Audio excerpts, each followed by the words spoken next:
We got any screen yet, Jay? Nothing yet. Oh, this is a good start. Let's check.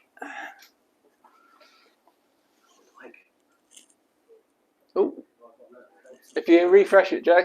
Yeah. Got some sound? Brilliant. That's a sound check, John.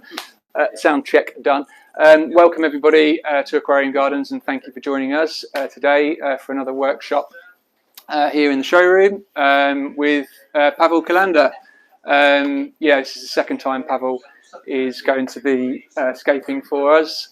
Last year he wowed the audience with his first ever workshop, and it was a brilliant V-shaped dragon wood layout. So you're in for a treat today with another amazing escape from Pavol. No pressure. Thank you for everyone in the audience for joining us, and thank you for all of you online for joining us today. The live stream is going to probably be about 3 to 4 hours long. So as many of you that can join us for the whole thing would be great. If you can't, just dip in and out as you wish. And of course, at the end of the live stream, it will be available on YouTube to watch later on as well. I'm going to hand over to Pavol. I don't think I've actually introduced myself yet. I'm Dave, the owner of Aquarium Gardens, by the way.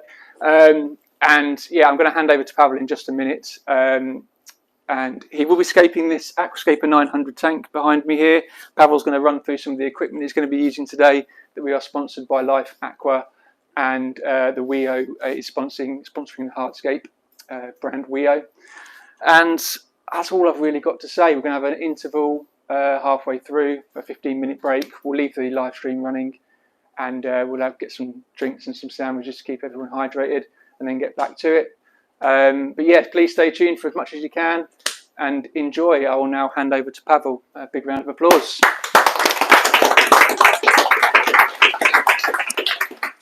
Sorry.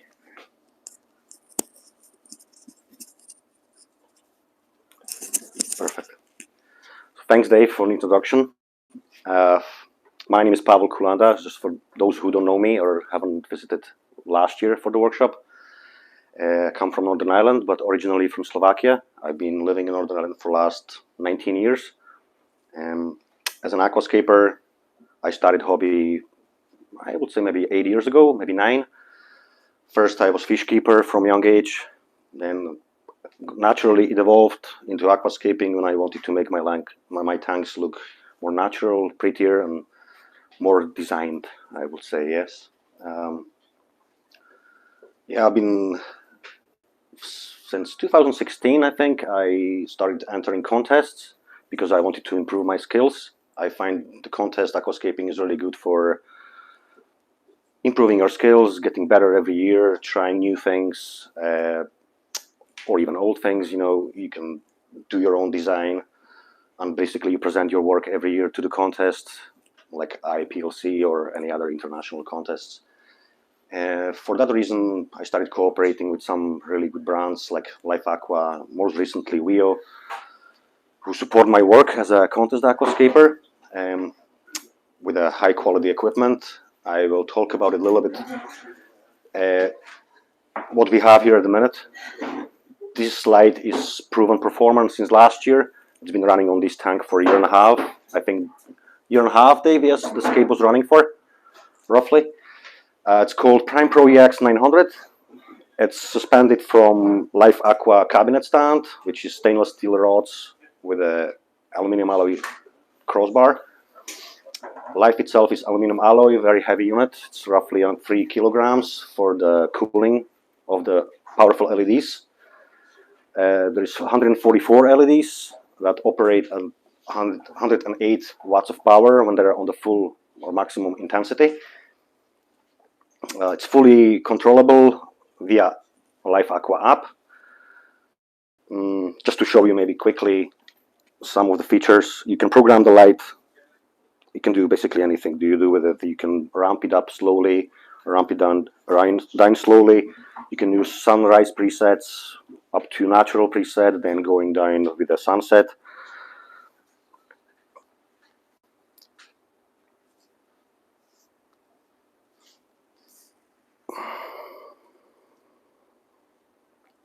That's the right one there. So now it's on the 100% intensity. Let's say you change it to sunrise, it should change to yellowish color. You can do the sunset, which will be more red for the end of the day. There's also vivid plant growth with a really nice feature. There is a ripple light, which you can set for evening time to mimic the moonlight. It's coming on only one side here. It creates a really nice shimmer in the evening. Yeah, that's about it about light. Then we have also light screen, which is kind of new thing, our product from Life Aqua. Light is, this version is 500, roughly around 500. What's on the spot now? Yeah, 550, I think. Yeah. So it sounds like a quite expensive unit, but you get a lot of quality for that and also controllability. Let's say if you compare it to some other brands. Life Aqua also pride themselves in a precision.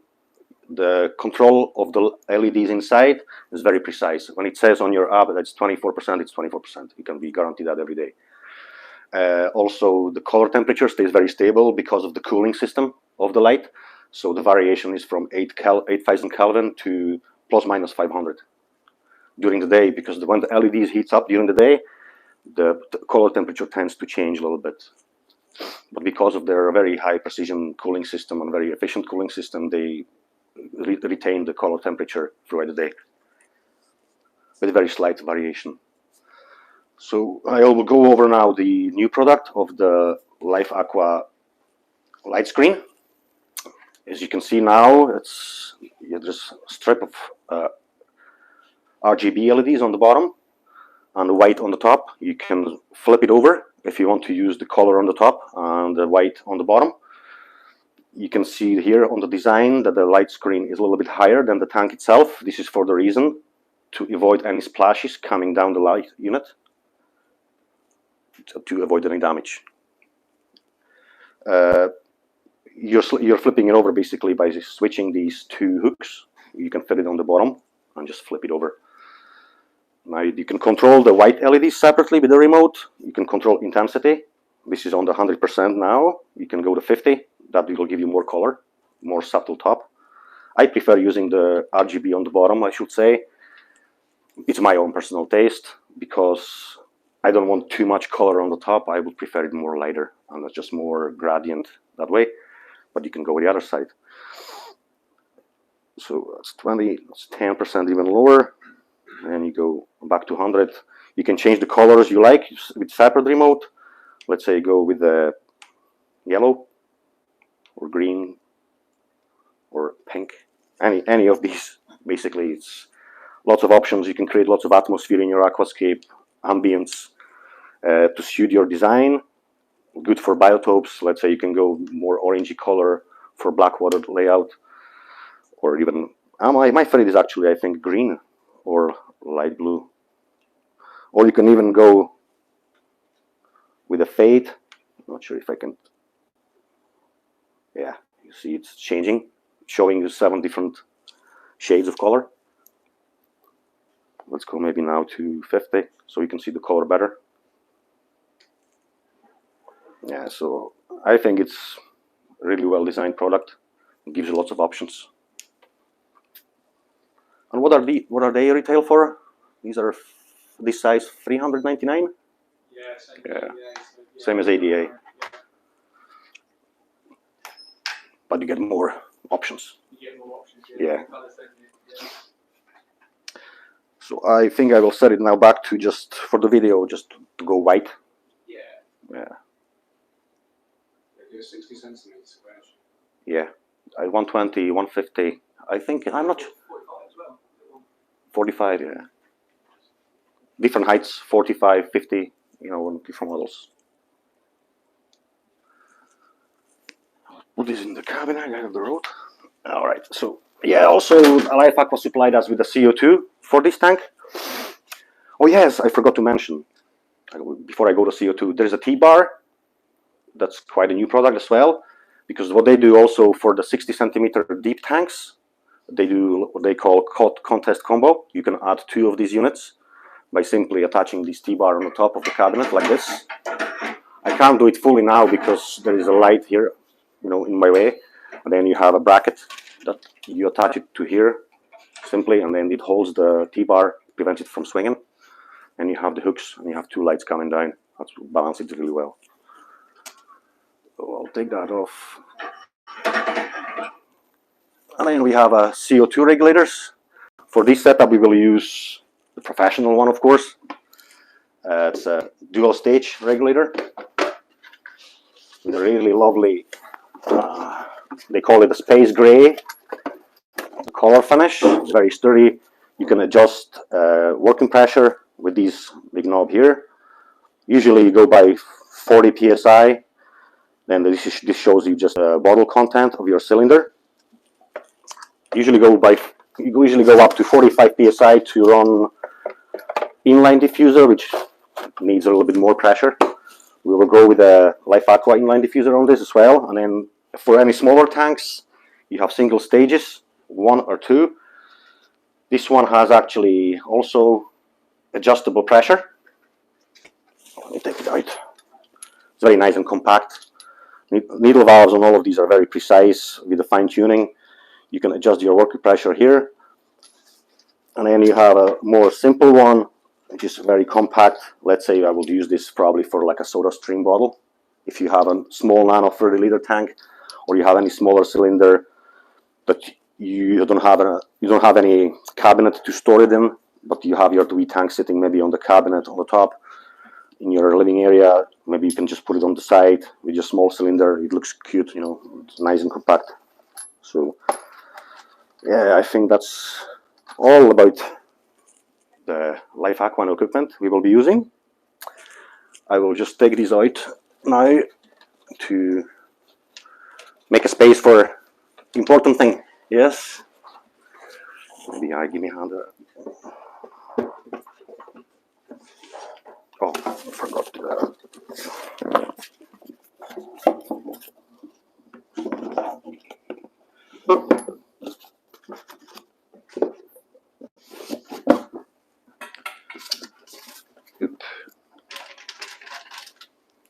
Oh, that's the power unit for one of these. No, I'll just keep it outside. No. It's the power unit for this, I think, or solenoid maybe. Right.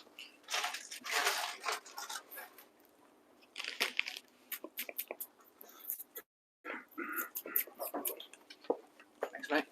All right. Yeah, good.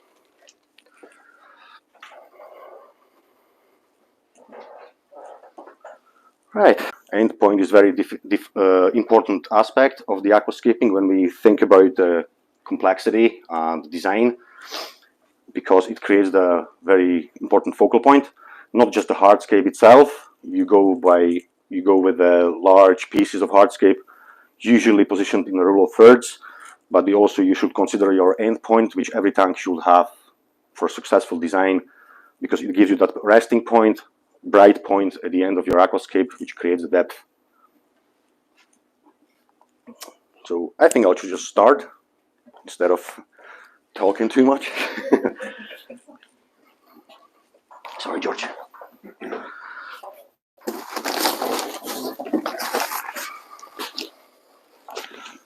think I'll start with the 2 bags first.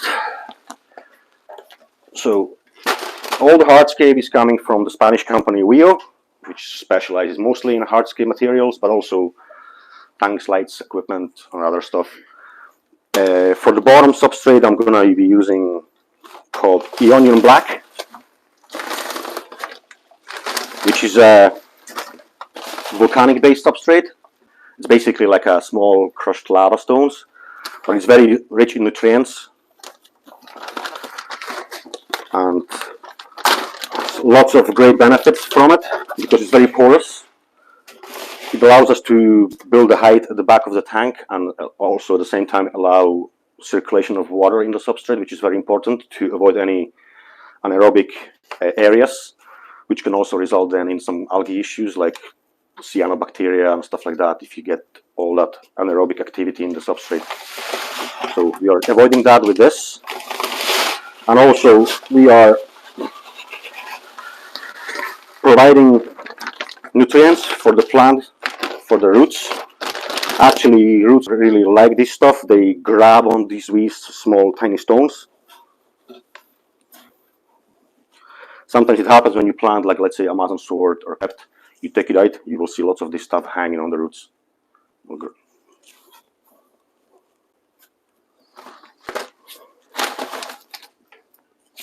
forgot my gloves.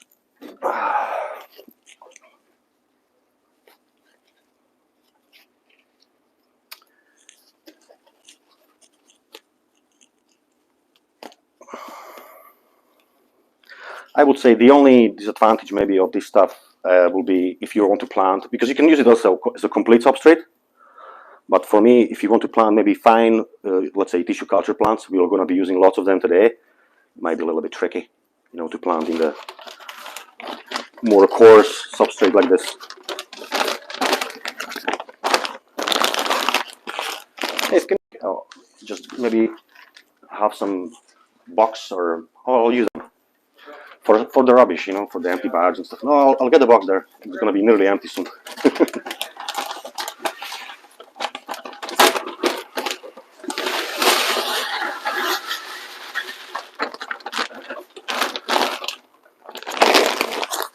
Oh, perfect, George. Thanks.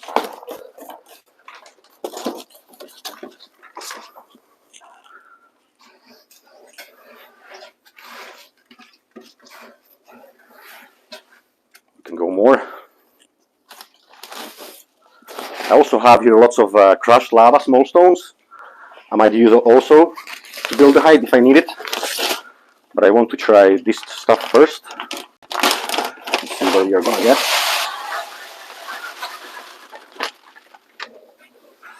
Oh yeah, this also comes in the 3 colors. It's black, brown, and I think it's red. Yeah. So if you're feeling adventurous, you can go with red. There used to be a product called Silicon Fluoride. It was like a red kind of thing. Was that wasn't volcanic, was it? I think it was like a laterite. Laterite, yeah.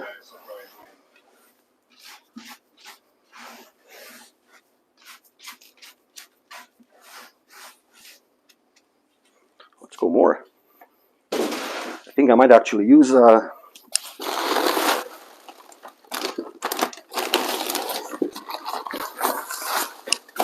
use it all. We have 6 bags here.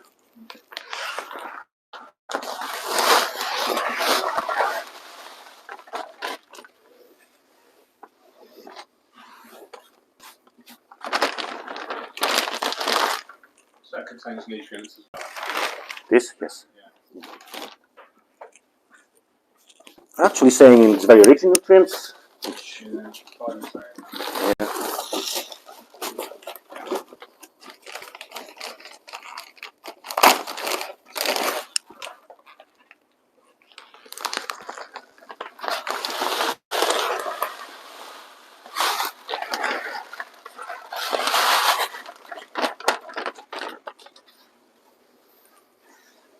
I like the fact that you don't have to cut the bags open. You just, because it's like a zip on the top, you can just split it.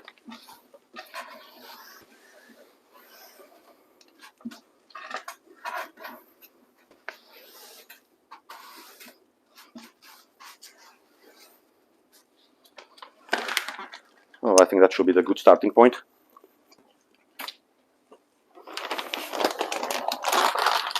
I have 1 left if I need to use it.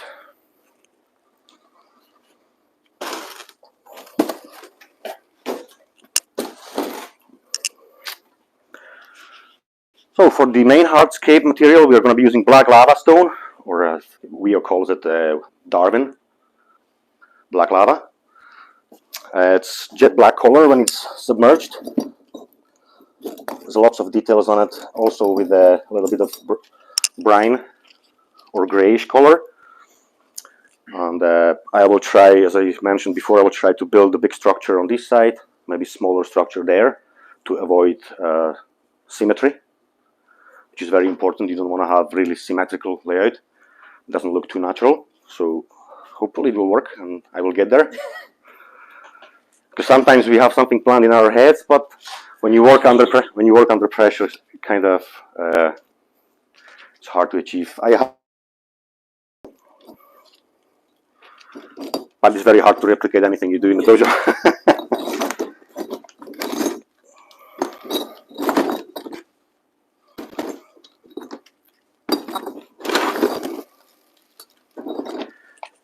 Yeah, so this is the biggest stone from this box. I kind of separated the boxes. That will go on the left side. This will go on the right side.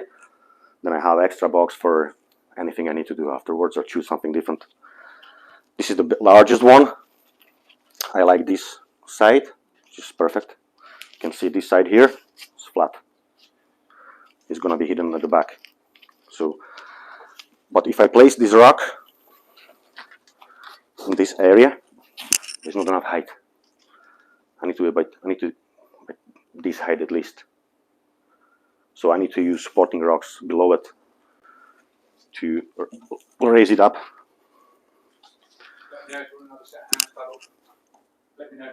Oh yeah, okay.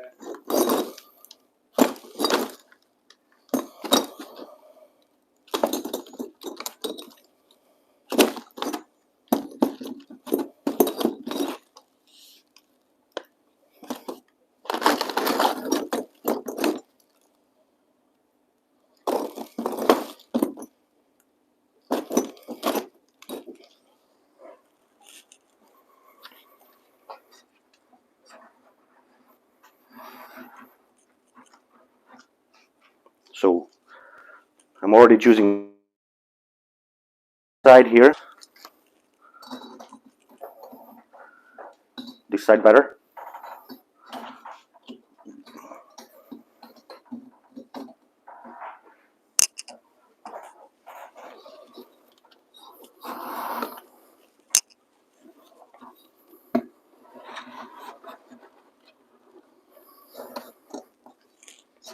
Gonna rest this rock here for a while. I need another one.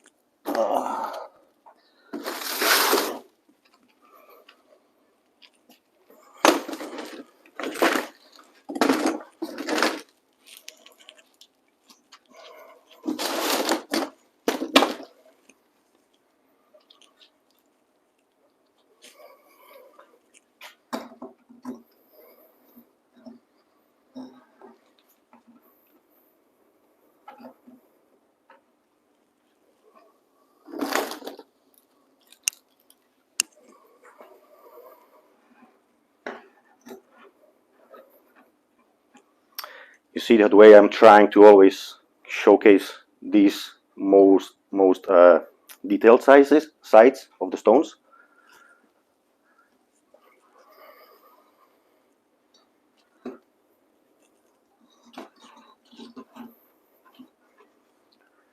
See, that's already getting a little bit of shape there. I just need to see if I'm in the right. Nobody's sitting here. That's handy.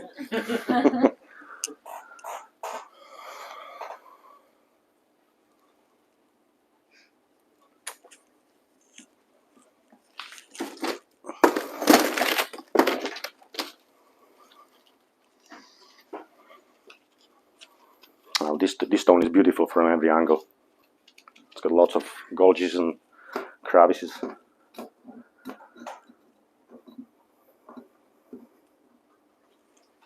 So at the moment I'm just trying to make it kind of fit, make it stable, and then when I'm happy with the composition, I will glue at the end.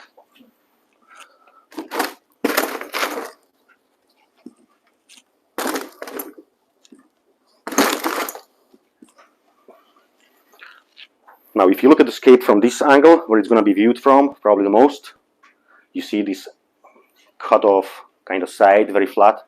It's not very appealing. So I will try to cover it with something like this later. Then I can glue this and this gap kind of, also with plants, with the glue and other stuff.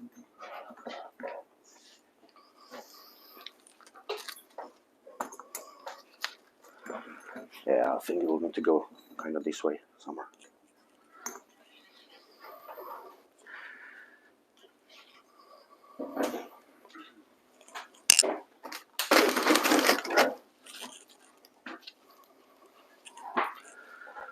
I still think I need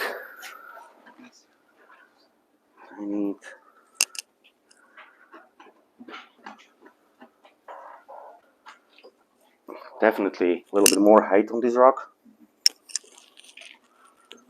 So I'm gonna see if I can maybe put something under.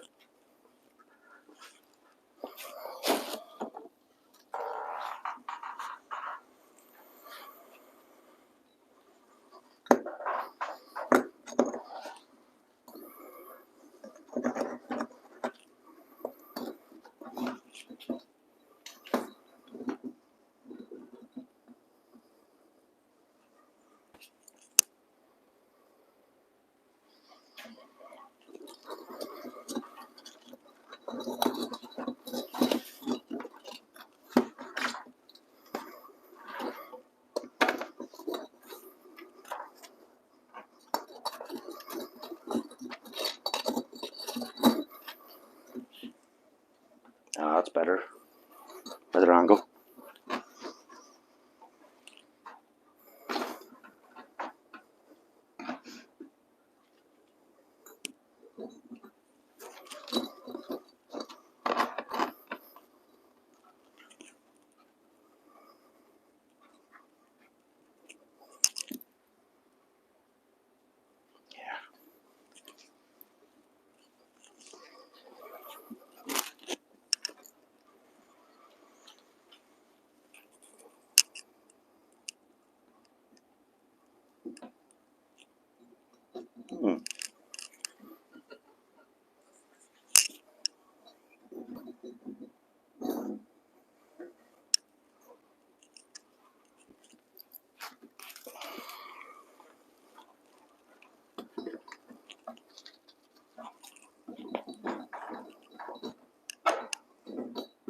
You're probably thinking, where's all the plants gonna go?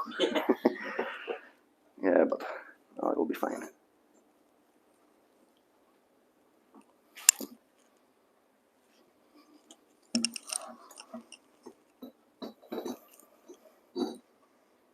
That fits better now.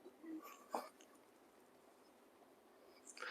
think I have to start working now on the right side, just to see where I'm going with this, in case I need to shift something.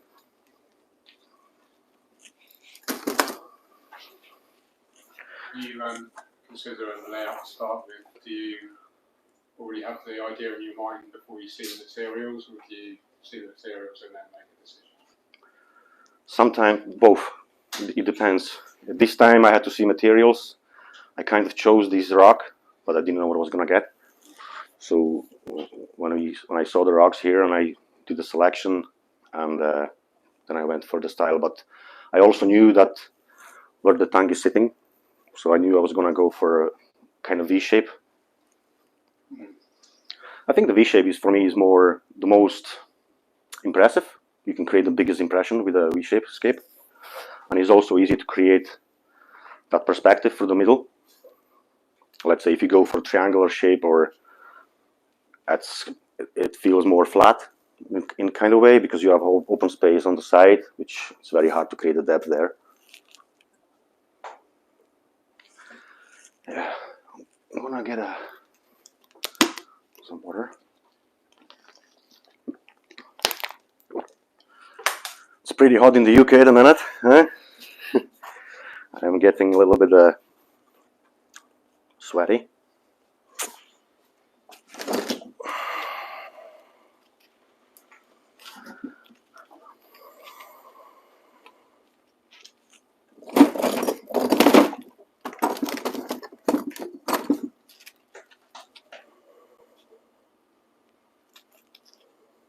Oh yeah.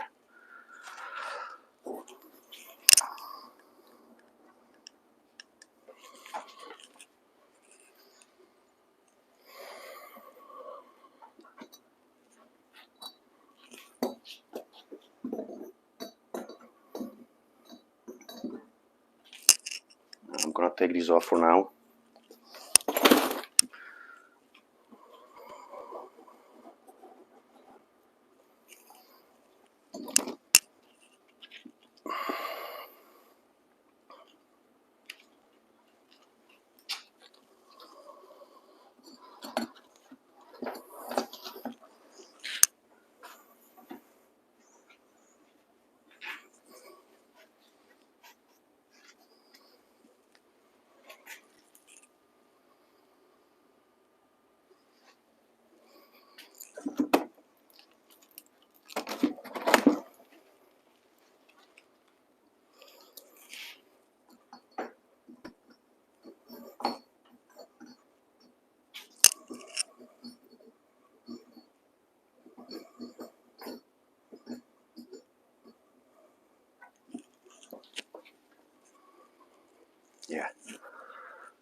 So you can see the angle of this structure pointing this way, and then angle of this top rock, and I made a sense kind of copying this angle here, which is like if you're building two structures on the side, on the both sides, it kind of, they should be interacting with each other. Either they go with the dramatic opposite way or a more harmony, same way.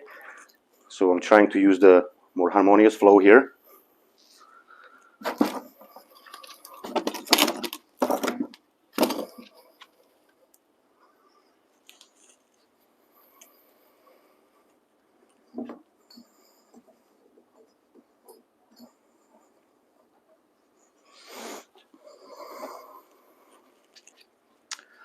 think I need to step back a little bit further now.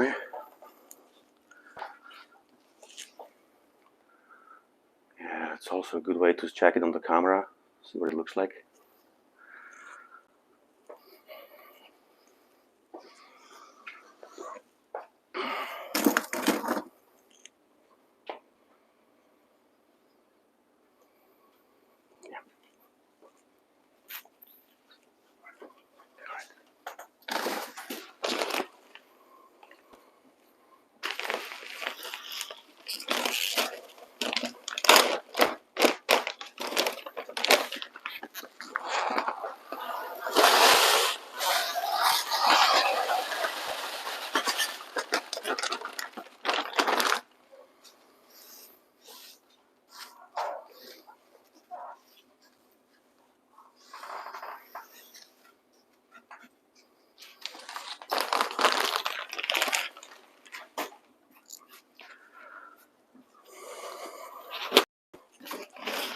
I think I need to start gluing something a little bit to avoid any collapsing, because I'll be building up higher. And I might not be able to get to some joints. So for that reason, I'm using a paper towel, which is, I think it's the best absorbent of the super glue. The way it works, the paper towel will absorb the super glue and will create a bind, you know, between two rocks. You can just wedge that paper towel easily in any gap and just use the liquid super glue.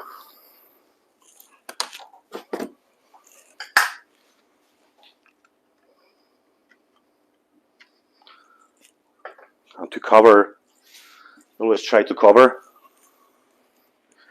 that joint. I'm using the Ionian powder type, which is perfect for this.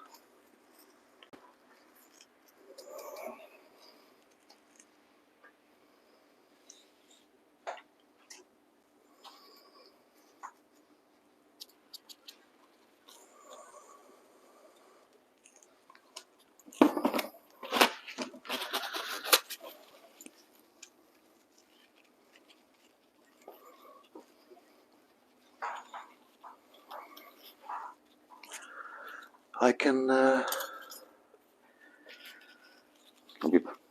see better from this angle here.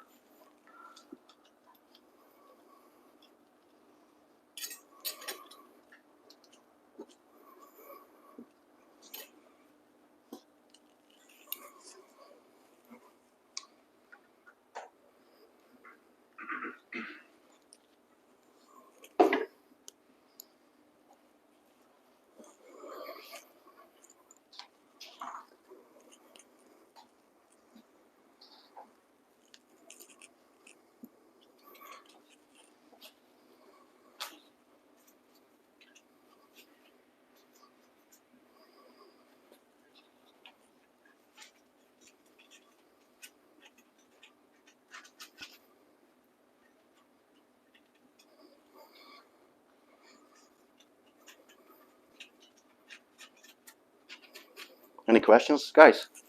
Been very quiet. Must be interesting then. Very relaxing. Is it? All right. I'm not relaxing. Appreciate your sacrifice. Yeah, that's it. Good, good. Also, I forgot to mention when I was choosing what I'm going for here today, I don't do rocks layouts. So it's a bit of a challenge for me. I did maybe one with pagoda stone. It was last year, which worked like quite nice. I wanted to do rock layout because there's lots of naturescapes here.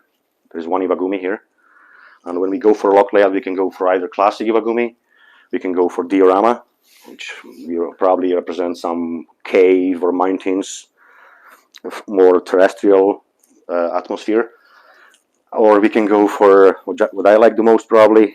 It's a Brazilian style. They use the rocks and lots of textures, lots of plants, stem plants, details with that. So this is what I'm going here for today, and the reason why I chose the black lava, because it contrasts really well with all the plants. We will be using sand in the foreground as well, maybe create some path through the middle. So the contrast with the bright sand, black lava, and the colorful plants, it's very appealing to me anyway.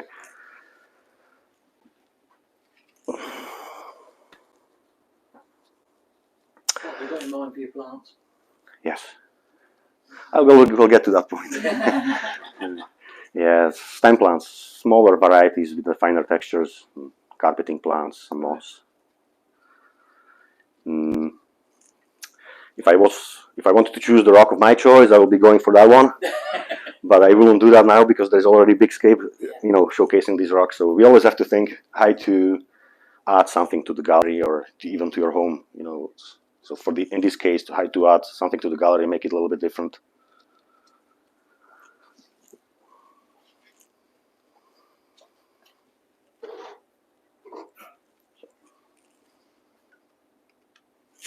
If you fancy, Dave, maybe you can give me a hand with a bit of gluing here, if you want. I'll leave the glue. Maybe you can, maybe you can just put some paper towel in the gaps that you think they need. I think I'm gonna put one here. I can then glue and cover.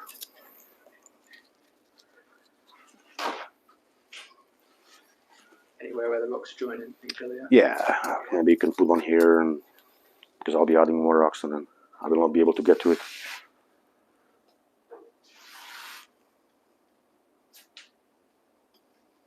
That's the good view for you guys here. See what I'm doing. Yeah, it's just whatever fills the space. You can take more or less. Try to make it into like a maybe ball kind of thing. Yeah. I like to use tweezers sometimes, also to wedge it in nicely. Scrunch it up, yeah. Yeah.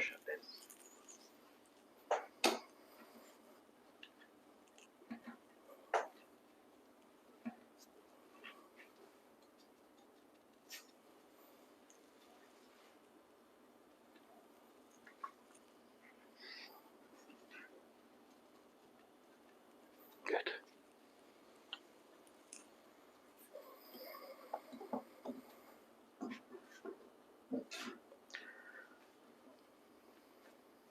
I think I need to go for smaller rocks in this area.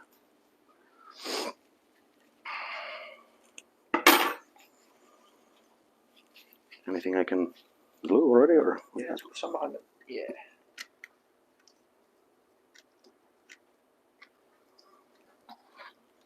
Is that bit alright? Can you sprinkle some stuff over this bit? Yeah. Yeah.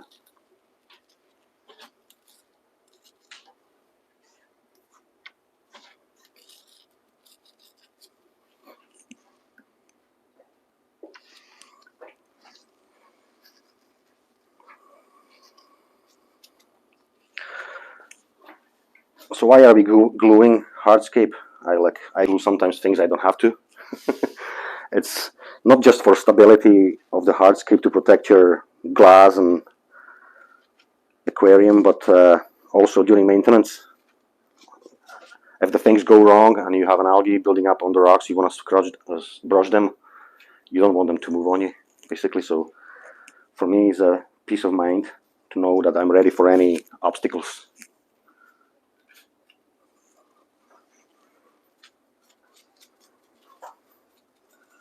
And for Dave, because he'll be maintaining the tank. Strong as possible. More glue the better. Oh, you're great.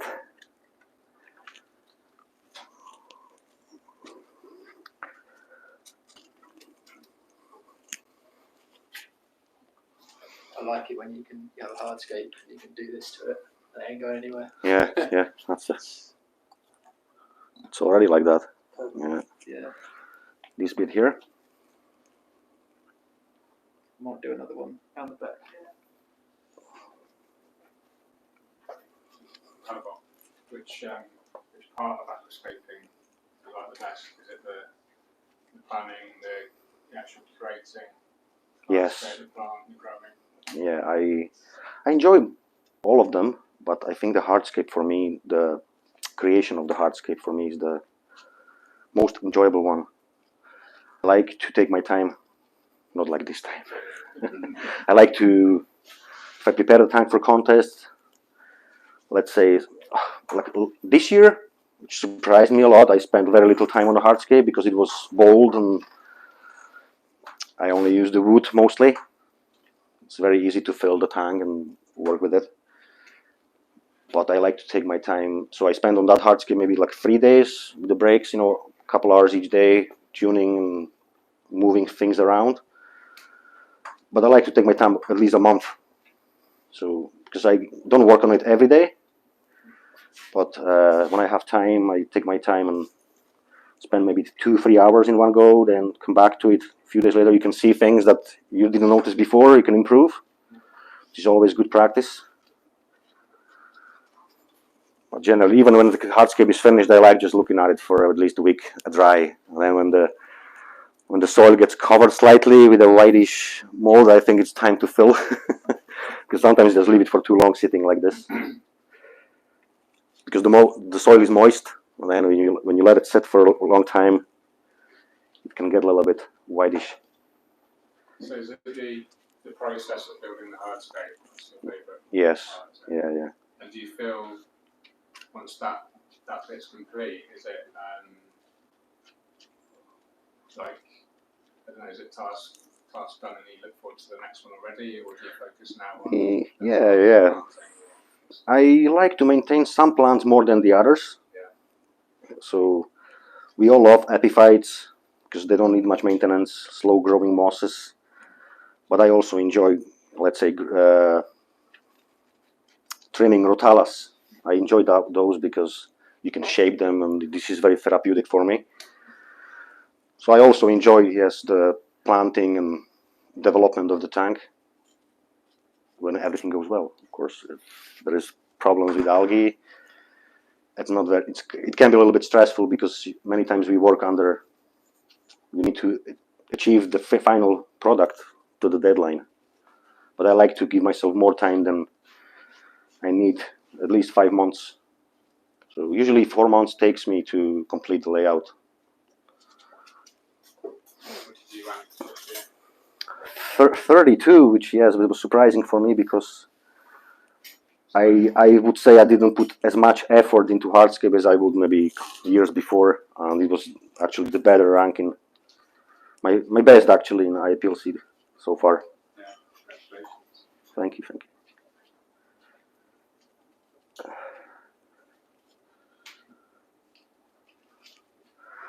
But ranking, as we say, might sound cliche. It shouldn't be the like. It's nice, yeah, if the rank is good because you get that appreciation of your work. But it shouldn't be the main goal. What is the main goal? To showcase your work, to show your pride, enjoy the process of building it, and the final photo, have the memory of it. It's good.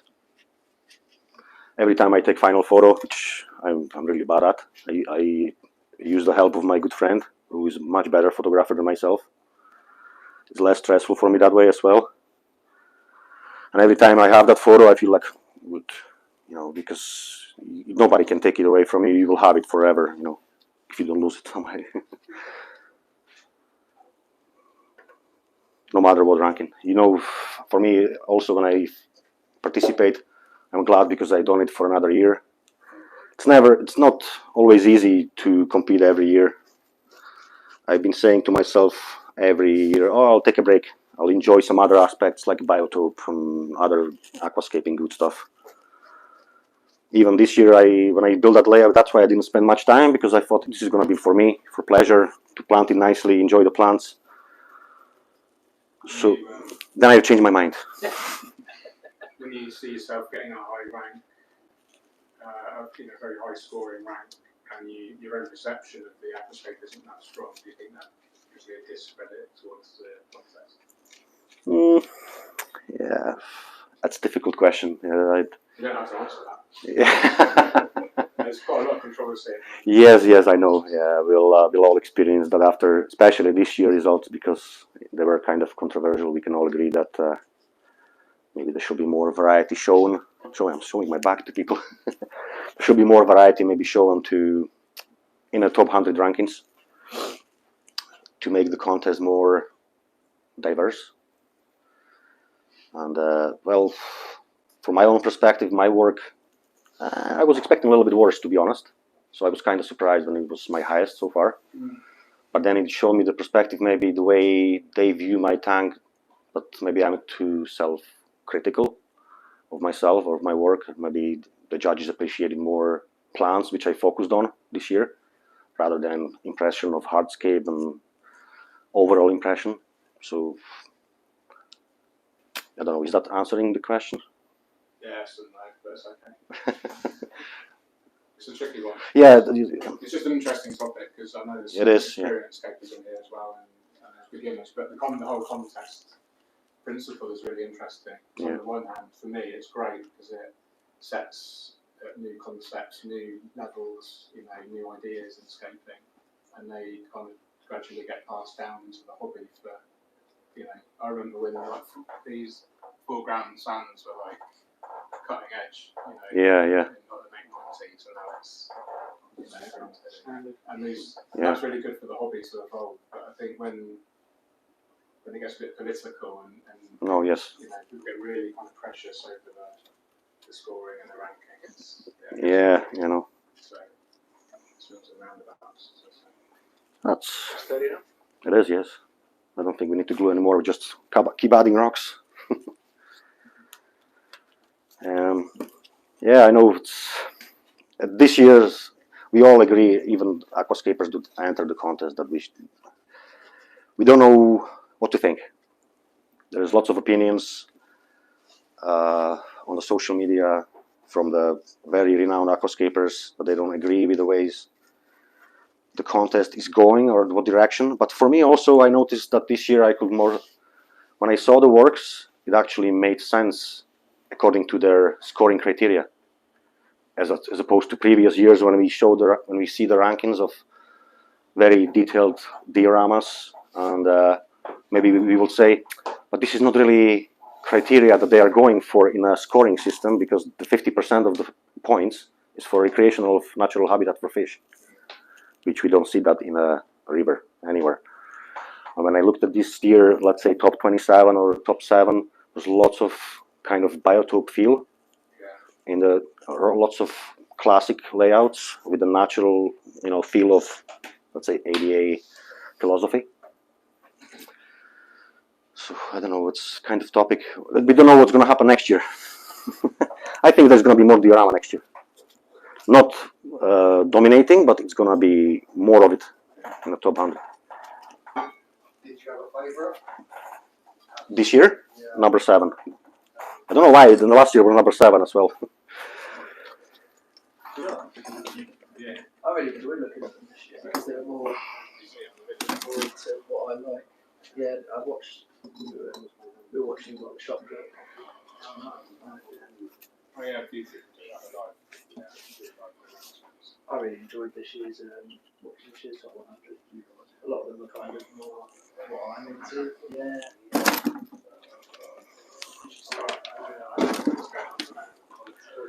You either live the old style or the new style. Yeah. So I think, Dave, I should go now with the soil. Yeah. Just to build more height and see cover this. And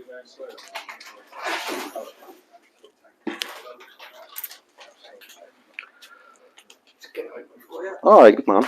There's scissors here if you want. Or... So we'll cover it with soil to go even higher. We will use Tropica Proven Performer. Also, it leaches much less ammonia than, let's say, other brands that will be more rich, because we will be using mostly tissue culture plants. So it will be easier for maintenance. But as I know Dave, he will be doing water changes every day. Yeah, very religious.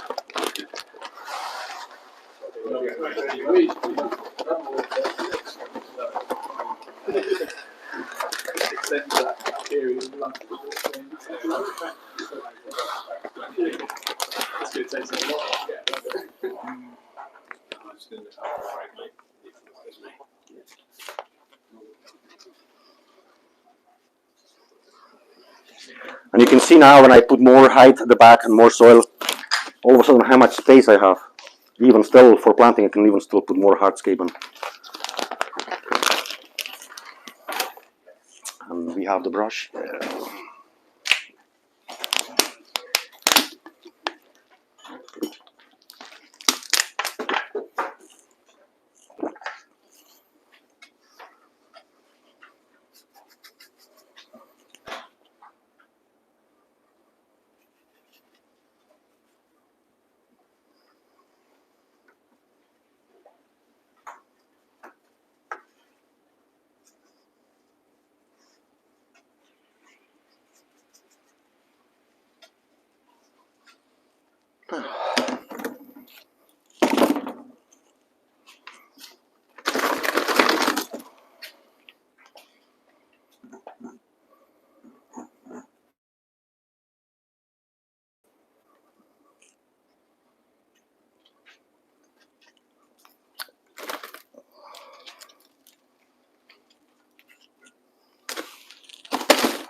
So trial and error, see what fits.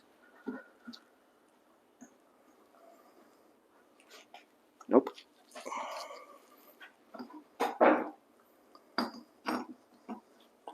Yeah.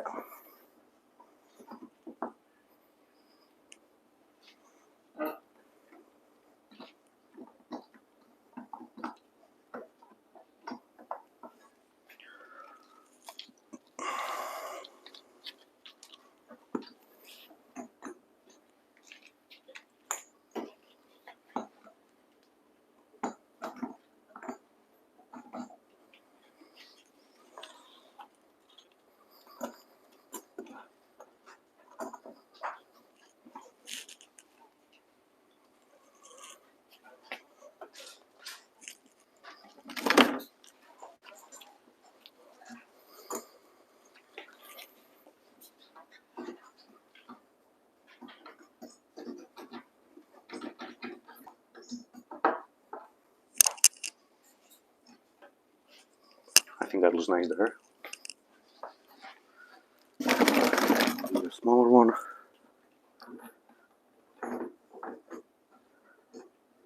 Yeah.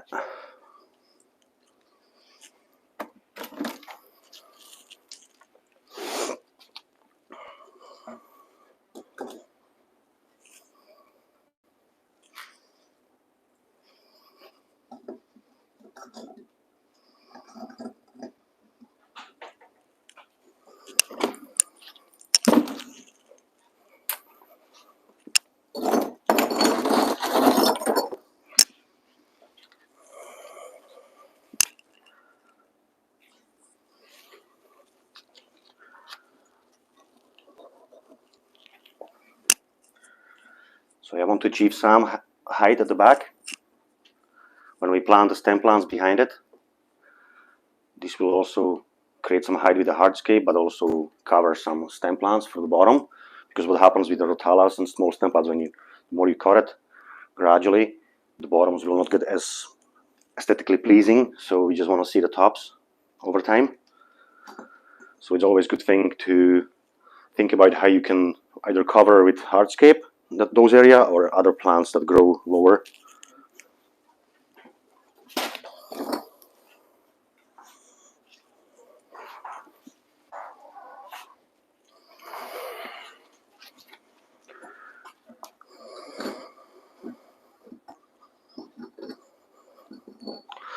Want to create more interest here on this side because I just don't like this side too much. But also, if you put some small, I think it's going to be lots of Ricardia here. It will look good. Yeah, yeah.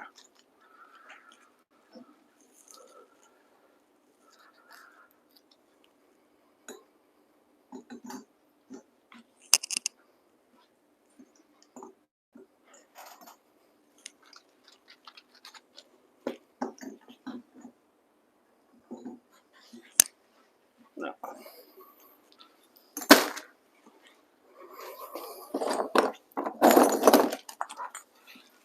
Is the height getting any better there, guys? From you see from the back?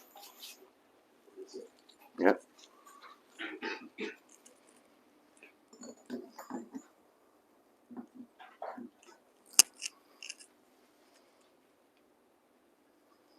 Yeah, that's good. Oh, sorry. Sorry. I've done it more than you, mate. I'm a bit tricky. Just want to move fast in the tank. You forget there is a glass in front of you. It's so that's a good sign because it's clear. Yeah, there you go.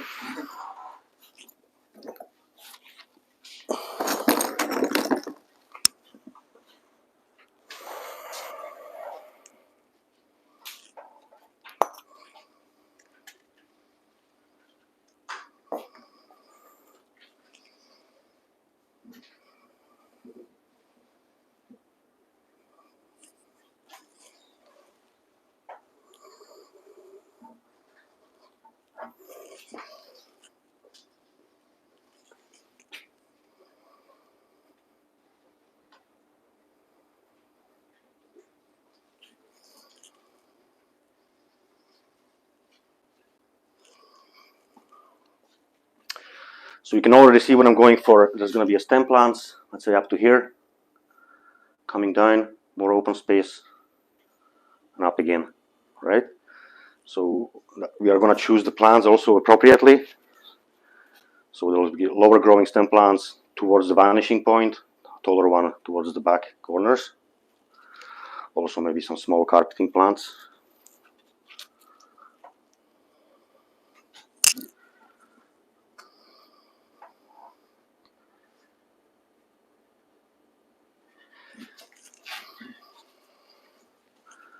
I think this rock needs to be even further to create this.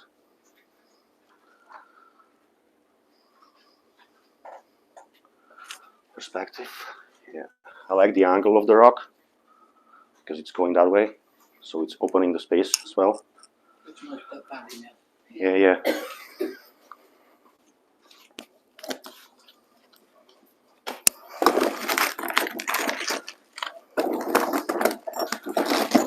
You may notice that I started with the larger stones in the front, and then towards the back I will go with smaller, just to create that illusion of depth.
Need to think.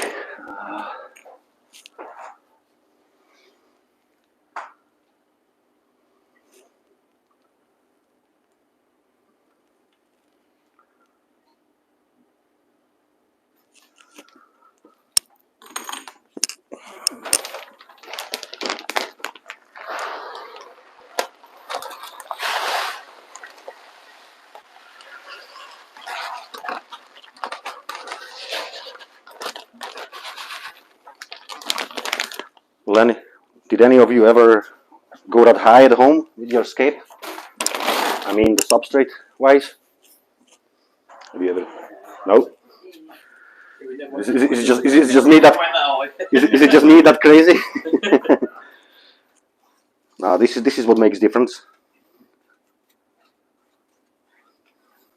Do you have any recommendations for maintaining the hive once the water goes in and the inevitable sinking happens? Yeah, these rocks will hold it, and we will get to the points where there's going to be more critical. Maybe we will use some technique with the gravels and stuff to hold the bank tight, and then you rely on the plants as well.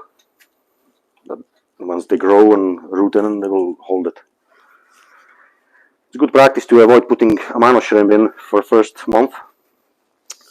You focus on plants first, make sure they're growing healthily and start growing, covering the soil. And then you can maybe put amino shrimp in, once you know they just cannot carry everything to front.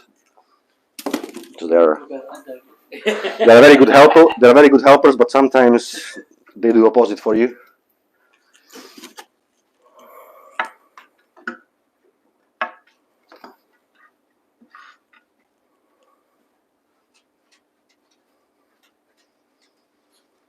You will also see that what I will do at the end, I will just cover this all with sand.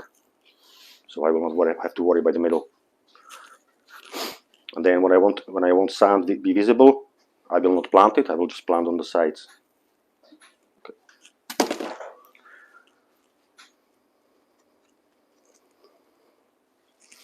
I think it's time for the nano rocks.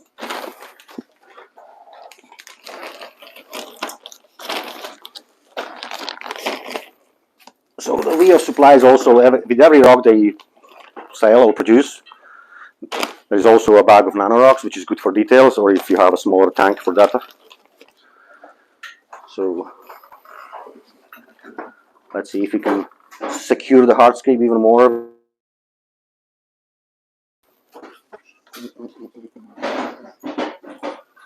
The brush, I always putting stuff somewhere where I can't find. I just had it in my hand, didn't I? Oh, here. They're both in the box. Both of them.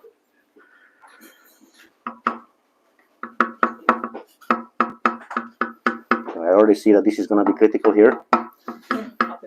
Yeah. So I need to cover it from the back.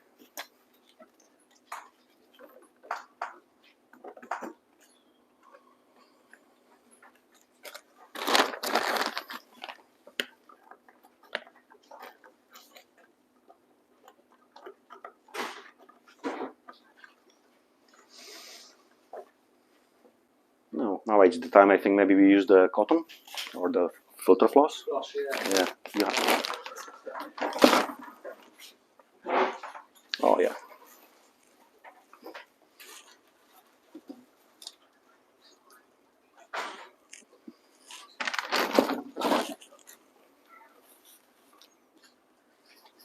So the filter floss is good for blocking all the holes that where you think might be a problem.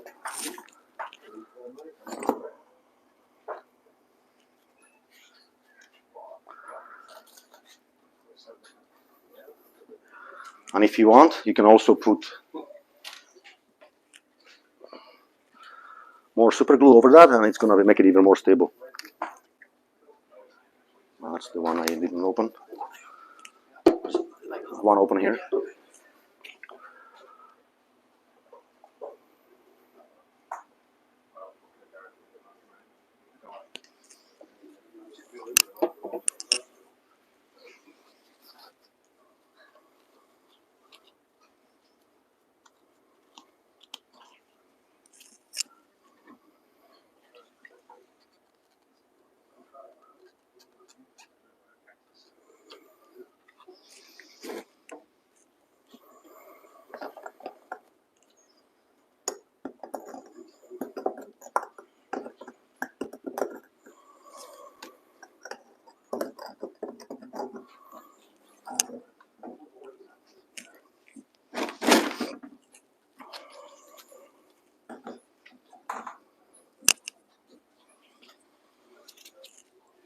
Paper.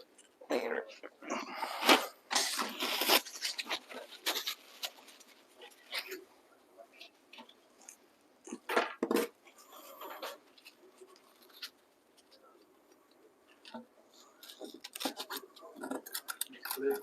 Yeah, I need to glue these to the top.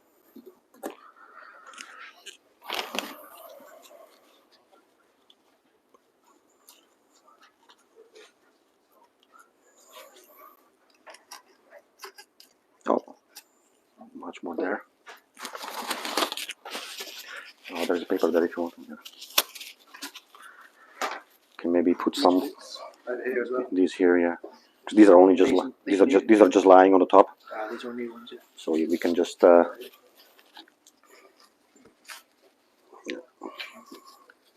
one. Yeah. Yes. Oh, This, yeah. yeah.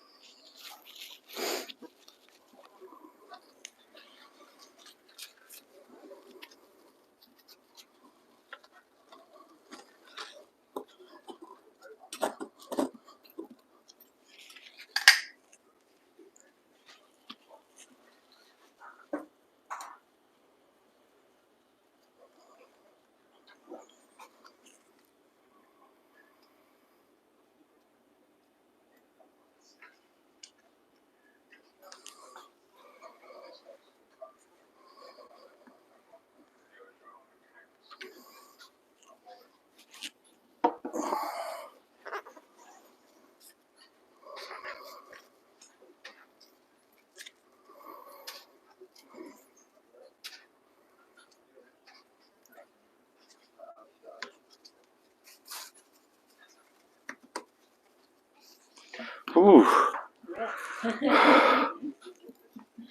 Your favourite sort of super glue you like? Is there a brand of super glue you find better? Well, as long as it's liquid. I like these because they come in big sizes. So otherwise it'll be very expensive to getting these small, I don't know, what are 3 gram or 5 gram, whatever they are, in the shops you get.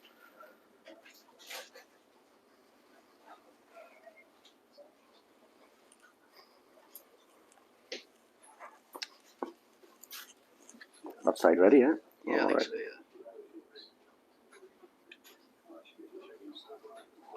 Good job, Dave.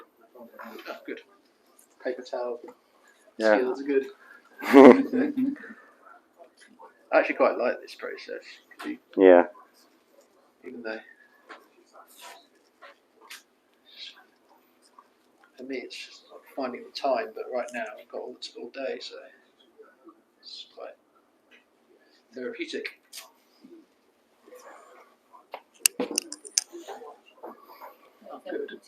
Good, yeah. Yeah, I was just standing over there. I found myself getting lost with what Pavol was doing. Yeah. Anywhere else? Maybe the front ones here, maybe just.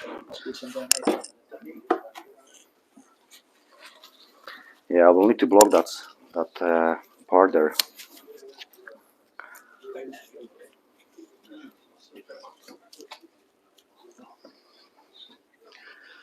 Is there any more? Oh, these are big. Oh, sorry, another pair of yeah, swap these. All right. I stole yours.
casting on these bits. Mm-hmm.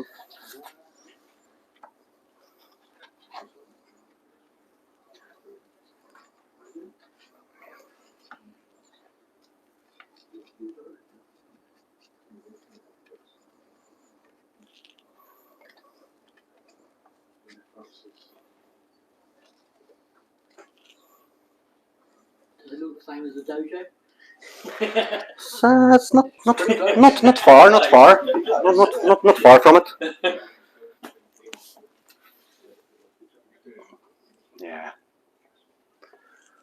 I think I would like something here, something more pointy. So that this structure is a little higher than this. Small stone? Yeah, something nice like. Yeah.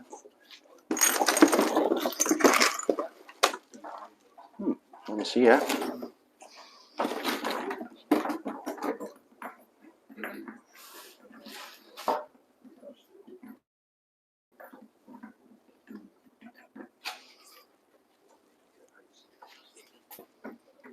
Looks like hunting for any more. Oh, I'm sure we will be okay to get something from here.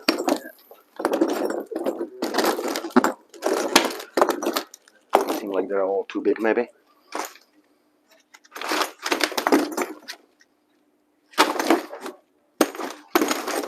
Nip out the back.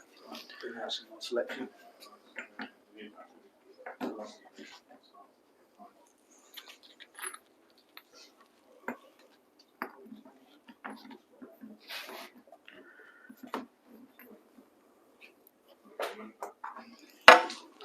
Maybe.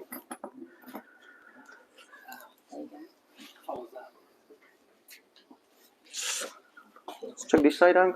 What do you think?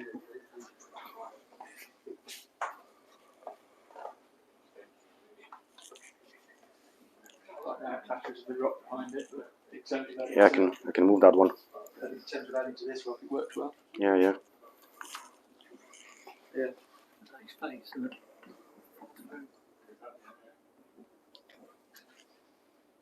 What's that?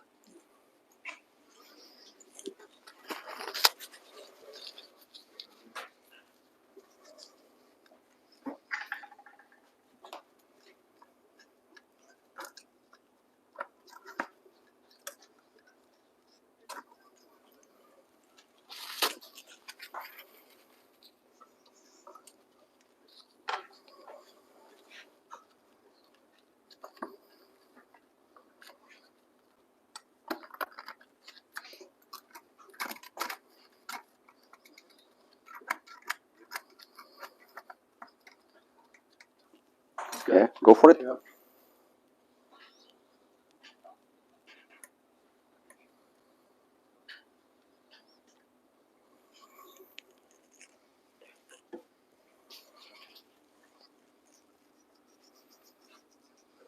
Now you can pour more over. Probably. The dust, yes.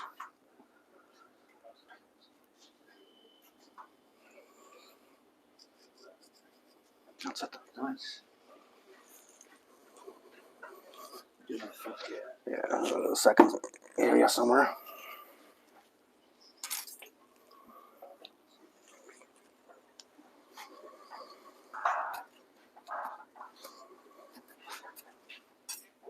Yeah, go ahead.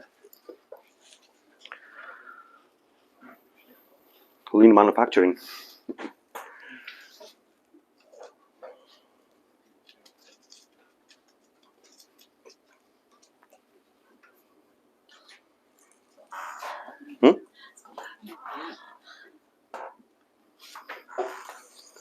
I don't know about the back to be sure. And there. You can, yes. That's it.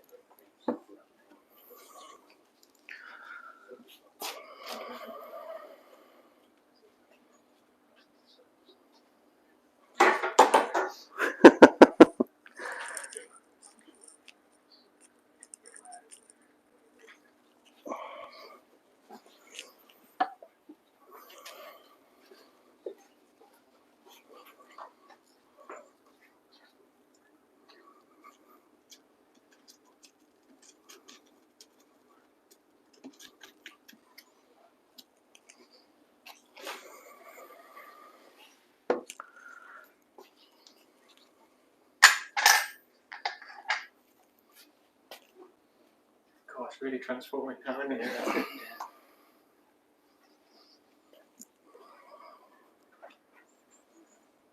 It's come together quite quick. Think so? Yeah. All right.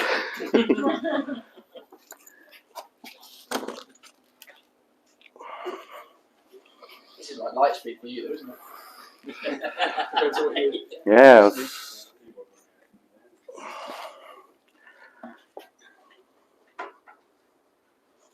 I think this one might work better at the back there.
So now I have to start using these small rocks to block most of the holes I can.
You can see how the small rocks will just bind it all together.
So this is already creating more depth. You can see the smaller fractures of the stones.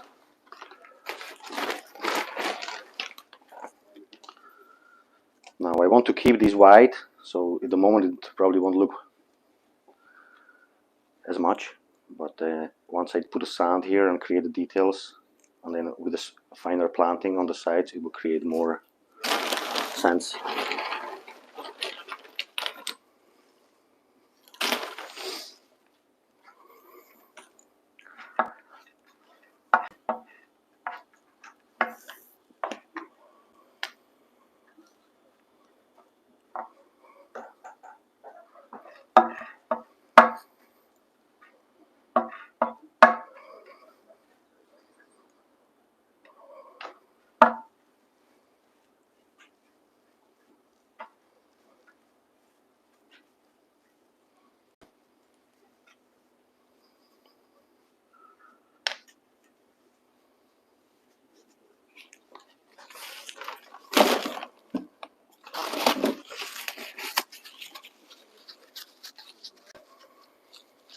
So these here I will not glue anything, they will just be placed in the position, but this one here I want to glue a little bit just to make sure these are connected.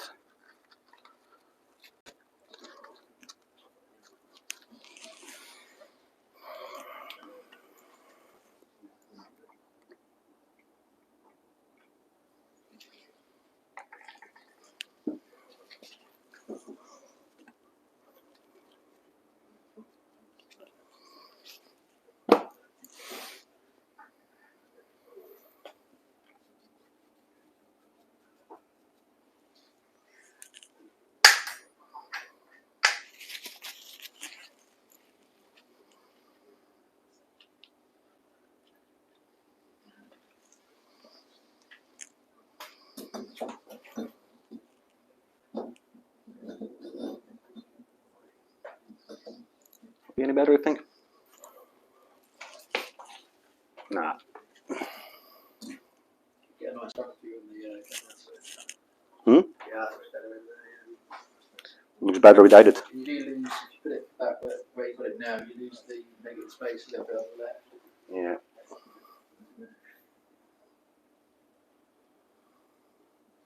You lose the sort of negative space there. Okay. That's if it's the, yeah.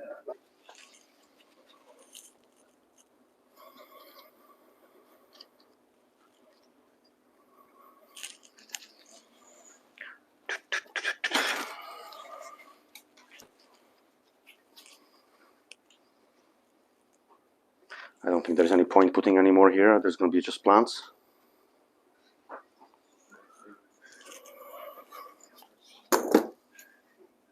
Good? I think so.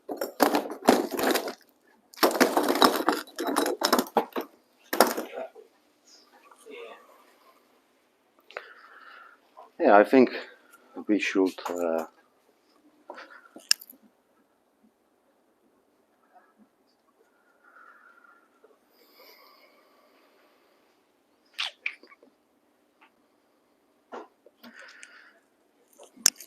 yeah, I think I should start putting maybe sand in. I want to put the powder at the very end, just to sprinkle it.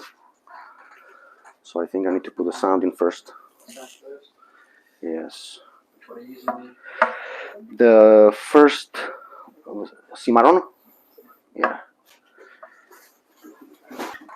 And then you'll gradually run down and contaminate the sand. Yeah, I will cover a little bit of that as well. And then at the end, I might use the onion, I might use on the top as well. Yeah. Because it's the same color as the stone, or similar, so it creates nice details.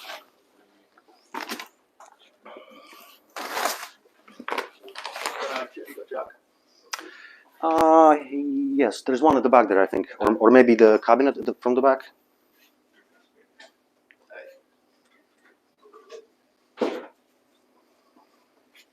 Fill it out for you. Do you want to pour it in from the jug, or are you pouring it in from the bag? Yeah, no, I'll put it in the jug. Where's that one? Fill it out. Oh yeah, I forgot. So this is the cimarron sand, which is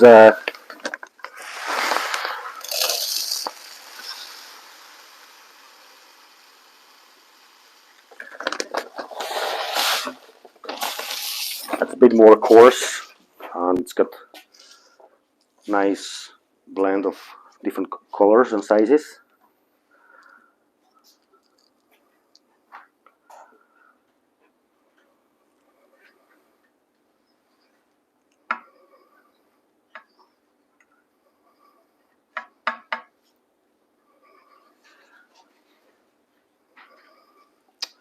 What is the bigger one?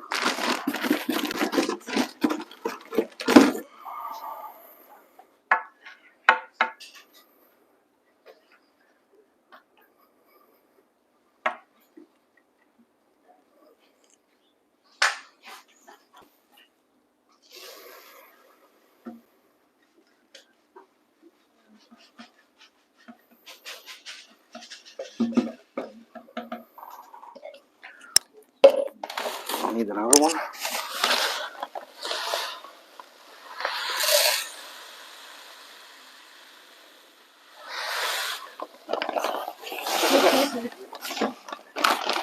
So yeah, it is quite dusty, but if you fill it very slowly, there's no issue.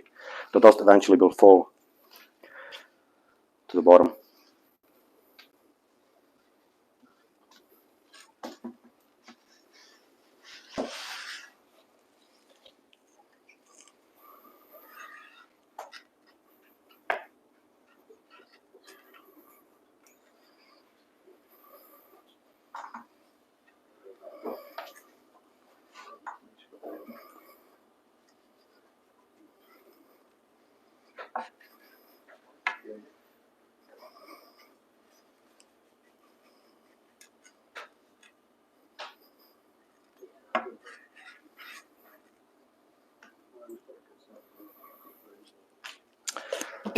I still wonder what I'm gonna do.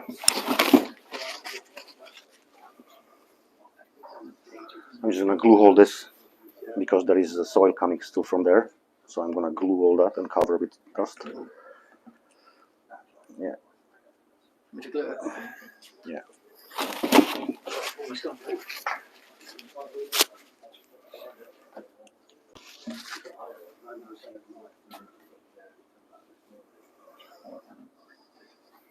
Do it. Loads. That's how you do it. Yeah. Squeeze a lot of on it, and then I'll maybe just cover it also with some small rock. Yeah, cover completely.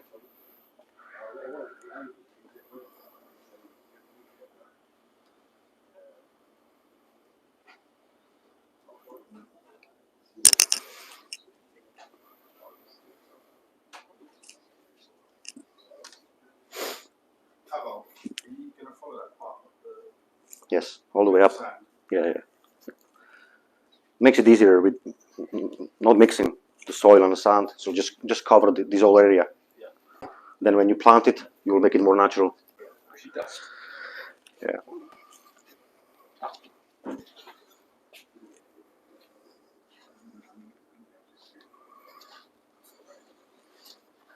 I should have done it first. Not maybe the sand isn't. Maybe I'll just put a rock in front of it.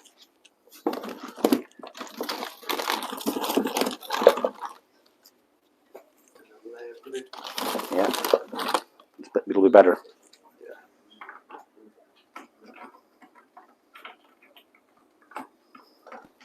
So one here, and then one below.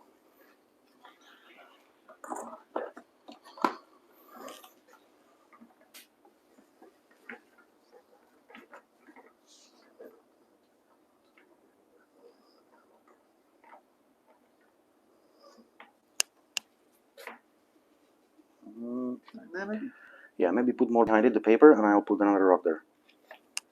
Yeah.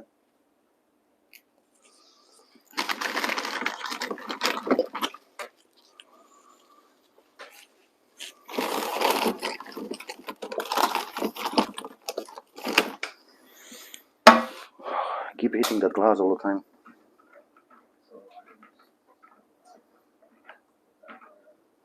Yeah. Nice.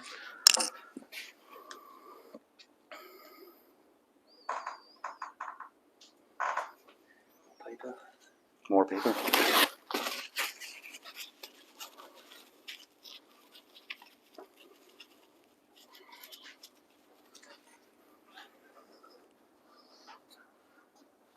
for taking a bit longer. We have an issue here with the soil coming forward from that spot.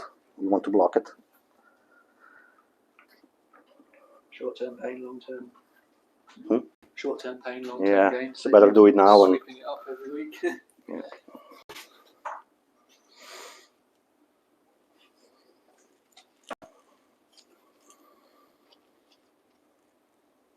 Are you ready?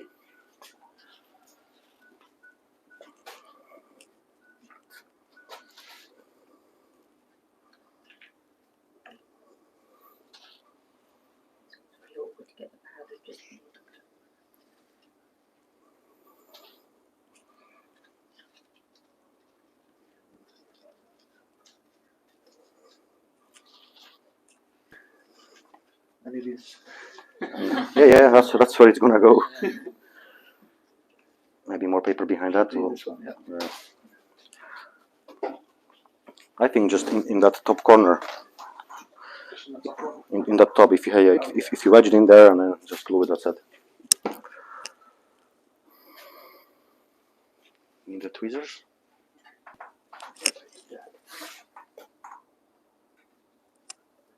Enough? Yeah. Is that empty? That one's almost empty. Get you another one if it's left. Yeah. There should be another one. You have one there, right?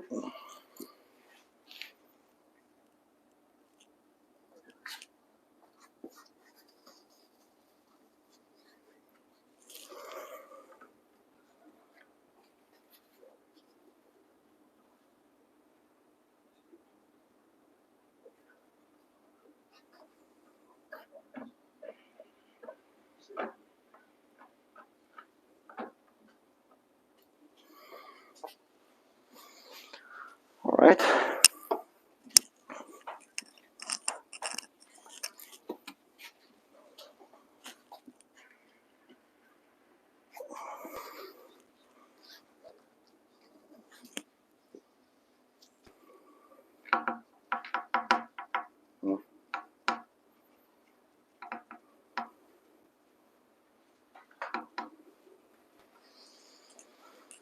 Yeah, that needs to be covered.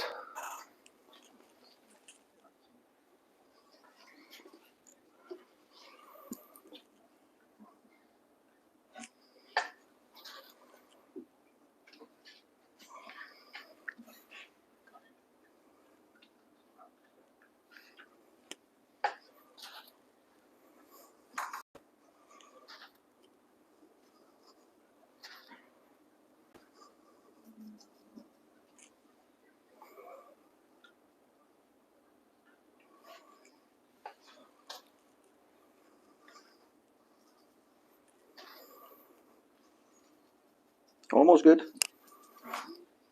Oh yeah.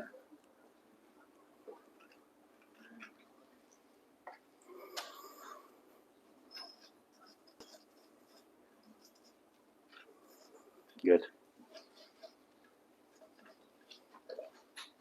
Ah.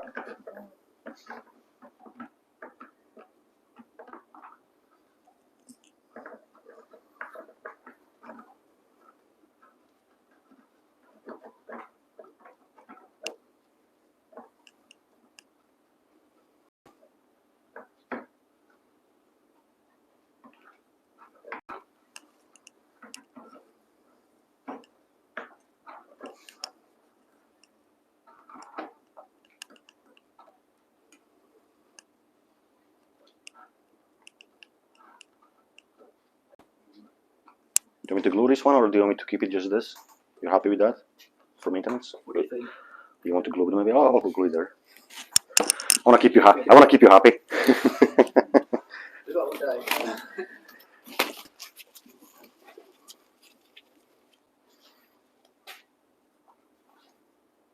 Otherwise, that rock will be like that. You know, every week I'll be like, I wish we could. Right, you could do it later on, couldn't you? Yeah, cheers, mate. That looks, yeah.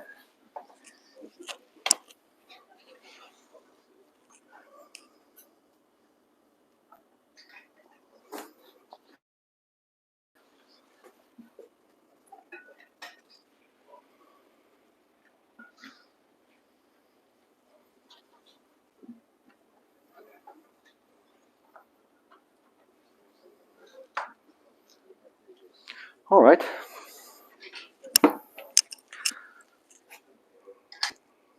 Bit of a setback, so more sand then. We have it.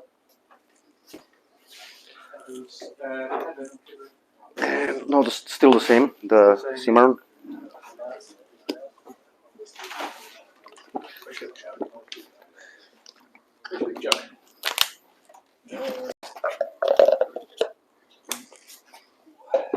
Oh.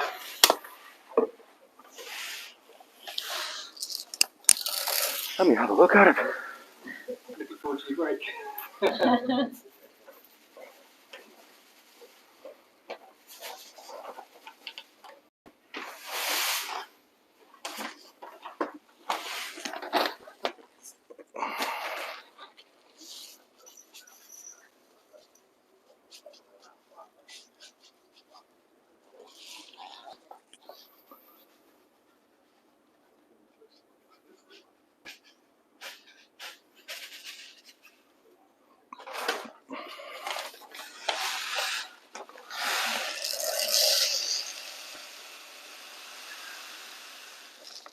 All right.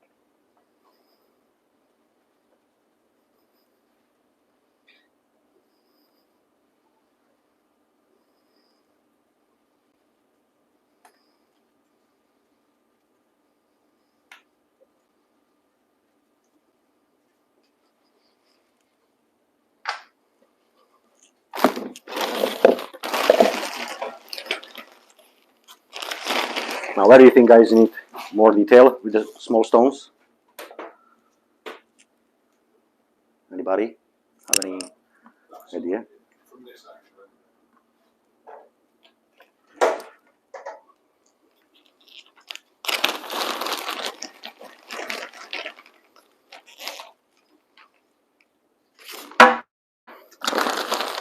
Why do I keep hitting that glass?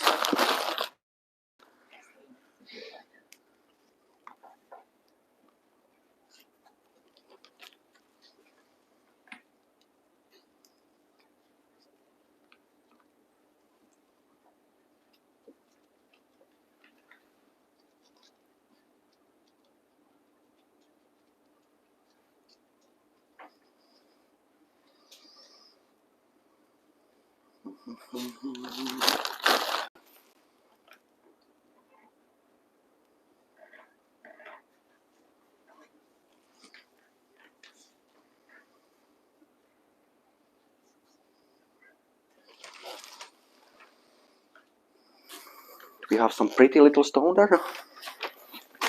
Oh, this one's nice.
I'm trying to block this bank with the small rocks.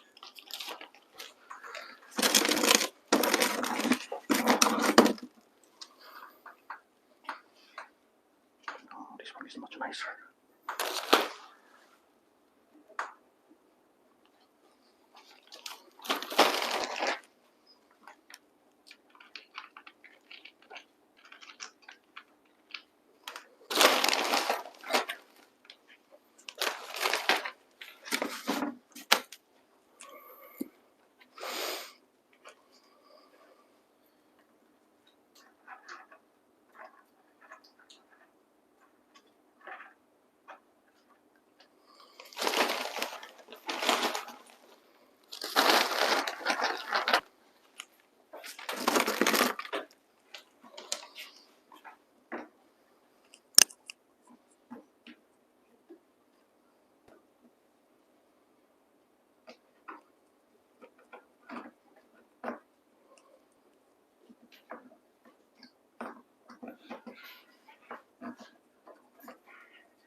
Can light screen cause algae problems? No, not in my experience. You have more experience with it. What do you think? I don't think so. No, you can get It's probably healthier growth probably on the bottom of the stem plants yeah. because you have the lots of light from the back. But I don't think so. Probably the CO2 helps. With no CO2. They're not too powerful, these light screens. Compared to the amount of light that's on the tank, is Yeah. So the answer will be no. Do your water changes, clean your tank every week. There shouldn't be any big swing in a, promoting algae growth or anything like that. Another question: how high should a layer of sand in the foreground ideally be so that no rotting processes occur? Anything up to 1 inch, I'd say it's not okay. Aesthetically, if you're not planting in it, there's no reason to have a thick sand. So anything up to 1 inch, 2 centimeters, 2.5.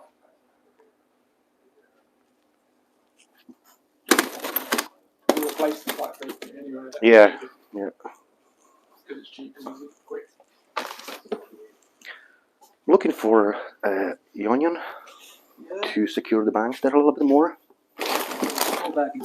Yes, that's it.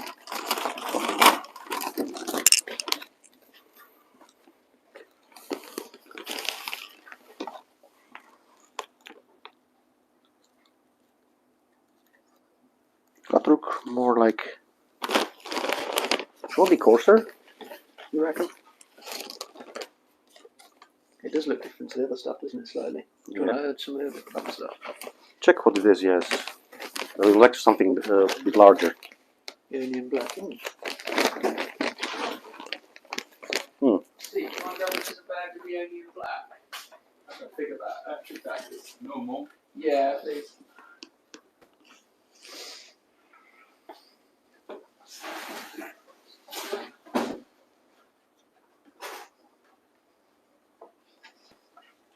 You're good for a small detail in stones, which need some more.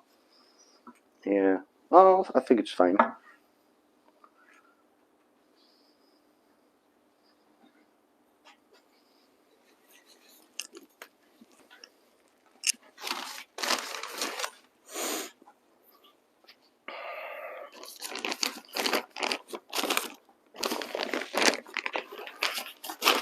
think I'll work with the heaven for now. What is the heaven? Yeah. And I like to mix the heaven sand which is a bit brighter sand than cinnamon. Oh yes, there you go.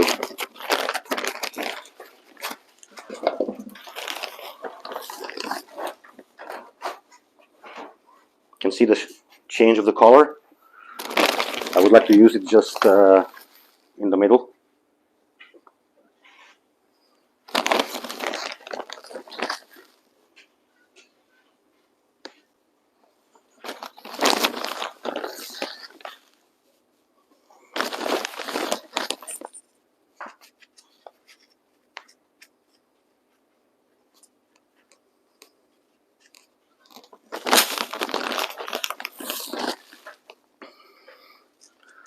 And even if I do this now, the sand, you can take your approach when you're maintaining plants.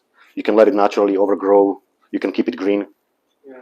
Up to you, whatever you feel. Yeah. So then if you decide that you want to keep the path or renew it all the time, then you can just worry about the middle section, what thickness you like. Because what I would like to use here is a Cuba, Hamianthus Cuba, which when it starts growing towards the center in the path, it's easily controlled. Many times when you create a full carpet, you can just cut it out in the shape you want, and then put the sand in the middle, and that's what many guys do also, like maybe a couple of weeks before the photo. Because there's no reason for you maintaining 4 months the path, it will drive you crazy. So Well, that's the first time I'm going to be doing that. it's up to you, because I think it will look also nice when you let it grow with I will put Eleucharis, Cuba, So you can let it grow naturally here, and it will be just nice green path, natural path.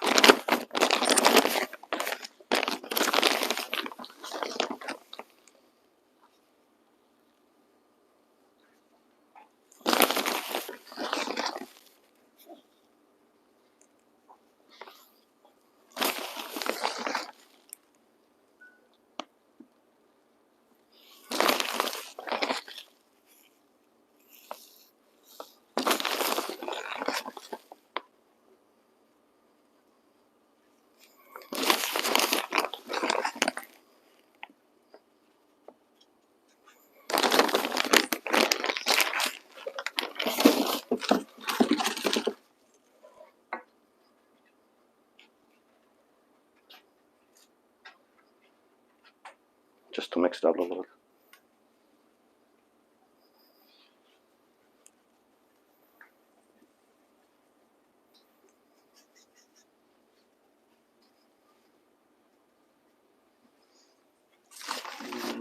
Where's the cimarron? Oh, there.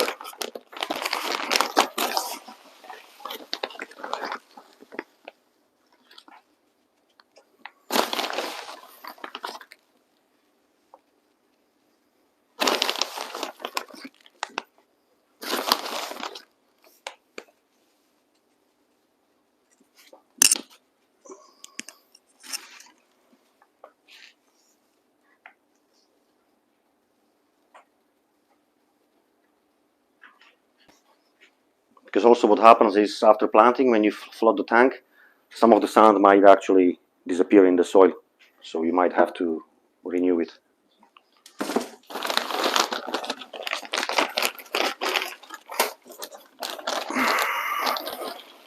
Right. So this I'm going to use again just for securing the sides, because it's a stone. This will not roll down as easy.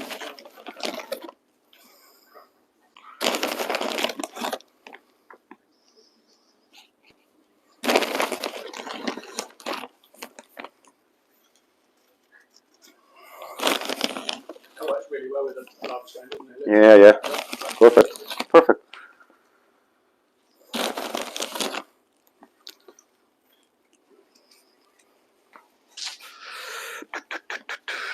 Why do I keep putting this brush all the time? Yeah.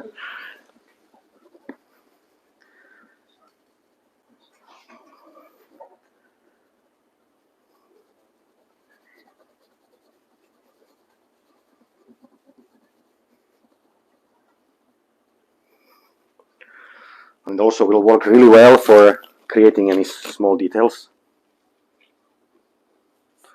So it looks like small lava that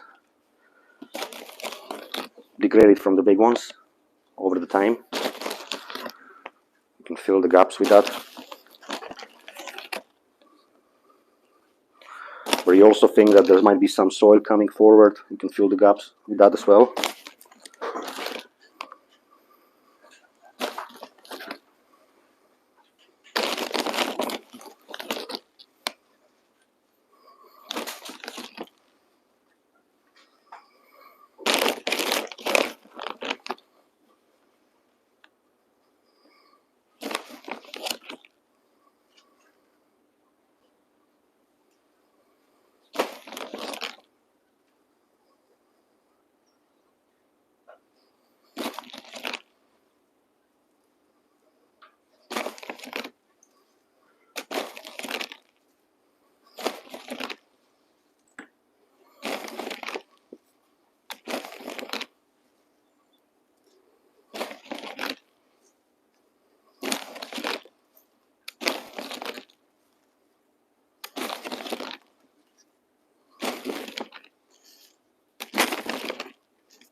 Yeah.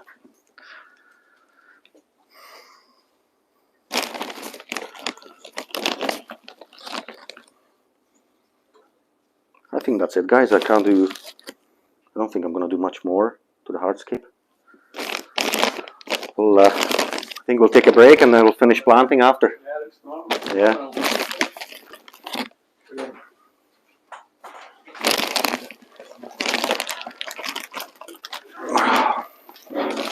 We'll just, maybe we can just tidy up. Oh, I find a little stone. I find a little one. So. Right.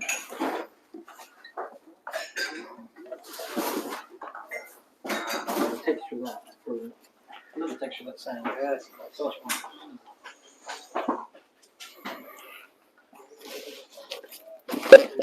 What was the first one? Brilliant.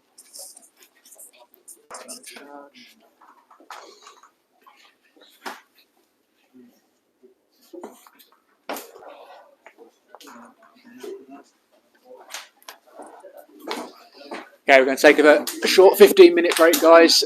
So thanks so much for watching so far. Let us know in the comments what you think, how Pavol's done so far. I think it's phenomenal. I'm really chuffed with it so far. So we're going to go and have a sandwich, a cup of tea. We're back in about 15 minutes.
So we reconnected, so we just introduce. Okay. George said crack on this, he's going outside.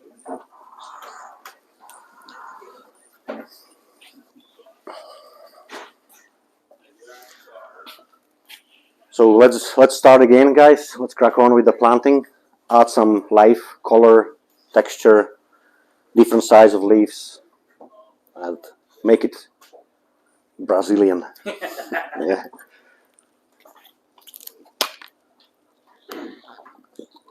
I will walk you through what plants I'm using and for the reason why as well.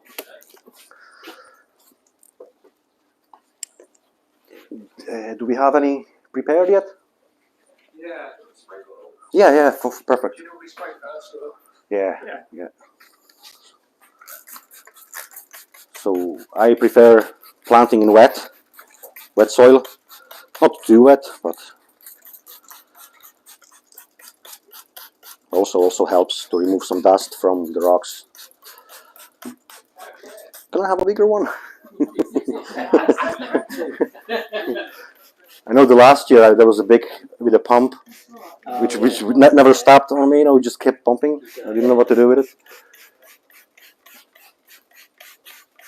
You see how the darker the rock gets. Yeah.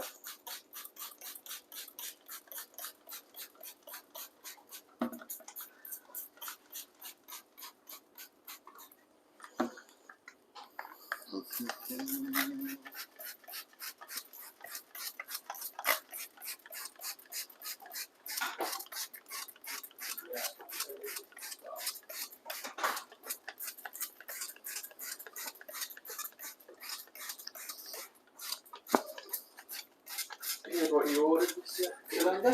There you go. Scott Hairgrass and Cuba. Do you wanna do one side? I'll do other, or you wanna leave it to me? It's up to you. I guess freeze first. Oh yeah. Do you want a hand? Yeah. Let me see the. So you already got the grips sort of fine. I can try maybe these. I kind of like them. What I was saying, I forgot to add the powder soil.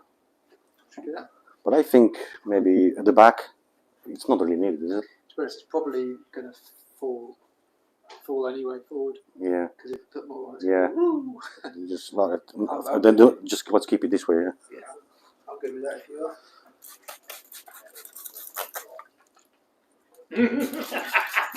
Last year you gave me massive one. This year you give me smaller one. I find it easier. Yeah. No, that's what I use at home as well. Yeah, that's okay. Because last year I had a problem with the big one. It will not stop pumping. Yeah. I didn't. It's too bulky. Well, lack of experience. Mind you, probably get the big one in there. Yes.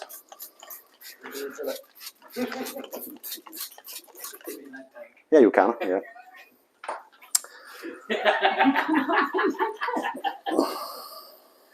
Get the cypress done. Yeah. So we have. Is it Cuba? Yeah. Cuba. So we have Eleucharis SP Mini. Then we have Pogostemon Helferi and Hemianthus calliticoides Cuba. They're all pretty tight growing plants, small leaves, good for texture and details. So I would like to add maybe hair grass around the edges of the stones and mix it with some Cuba mainly at the back because it's so small, it creates the depth. But also hair grass will look nice on the horizon.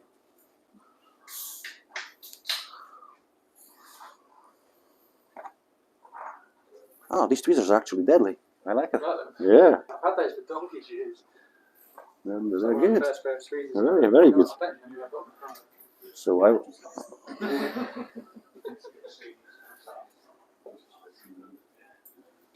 ADA, they're not unbranded.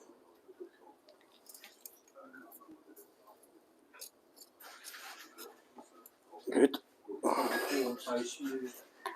Probably. So much time.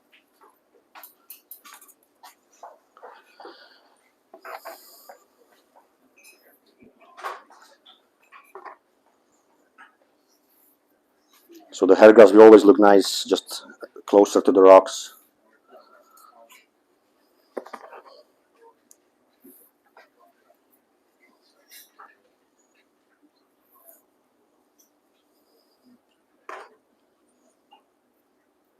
Good job, you have good amount here. Is that we used 2 pots or 2, I think, yeah. yeah. So the Pavol Kulanda is immersed from the potted version, and Cuba as well. And then we have Alocaris, which is tissue culture.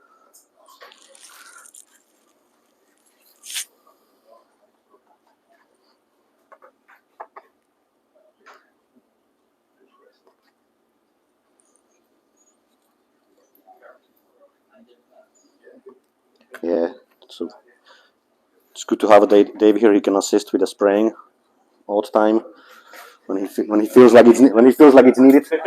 That's a thing. I can't have on the floor.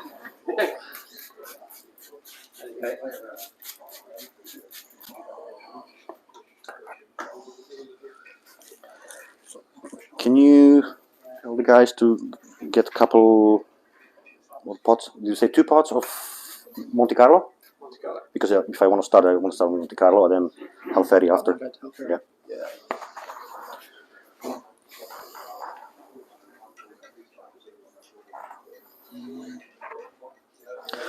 So yes, as I said before, the idea is plant on the sides of the path and then let it naturally grow in, and it will look at its best. And then we just control the path, or we let it grow over. It's up to the taste. I know with my personal kind of taste or OCD, I would try to keep it always. Any runners coming further than I want, I will just try to remove, but as I said before, if you let it grow over completely, you can create a path anytime by just cutting out those plants.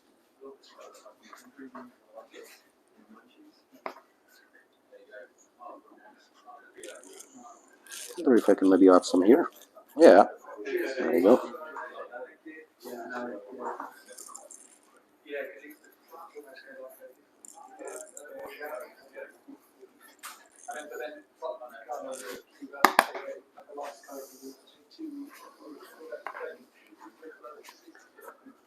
And they've also taken out Marsilea.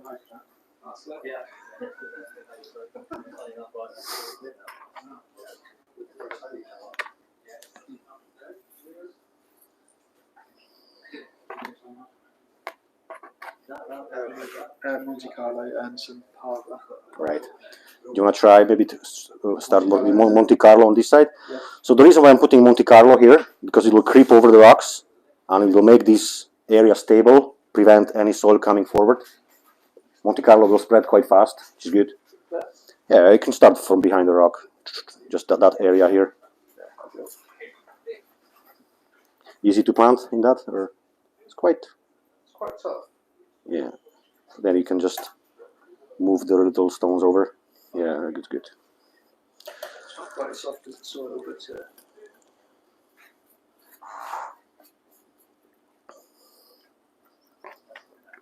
and I think I mentioned that in the previous workshop that there was questions sometimes, will the plants grow in the sand? Yes, as long as you have a rich nutrients regime, you're dosing daily, you have CO2. With the CO2, everything is possible. We can grow plants on the hardscape that we normally wouldn't, because they get whatever they can't get from the soil or the substrate, they can get from the water column.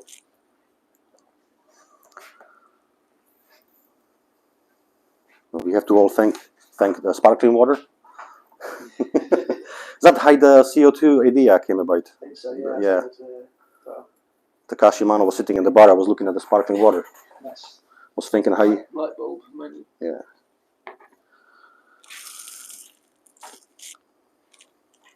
Oh, great job there, Dave. Is that enough? Yeah, that's good. Yeah, I can do the same here. Where do you want to start? Yeah, I can start even lower there. Yeah.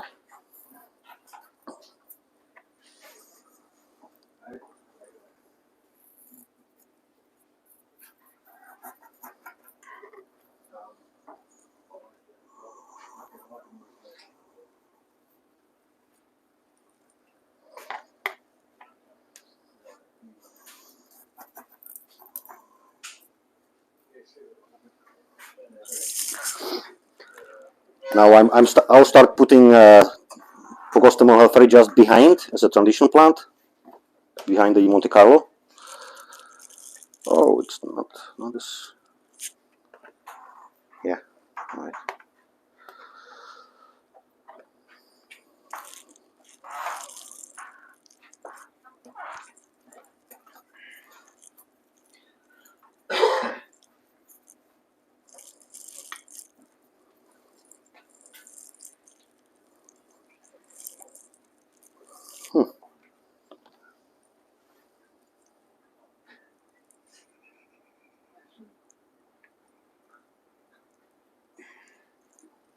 Just take this out. But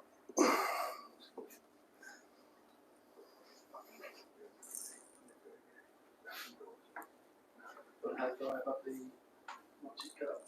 Yeah, Cuba, or whatever it is, Monte Carlo. Monte Carlo.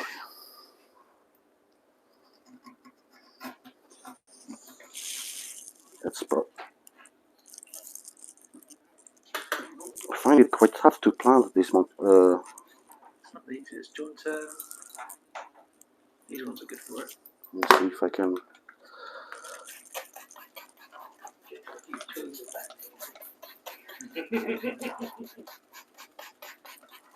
Got taps and machines.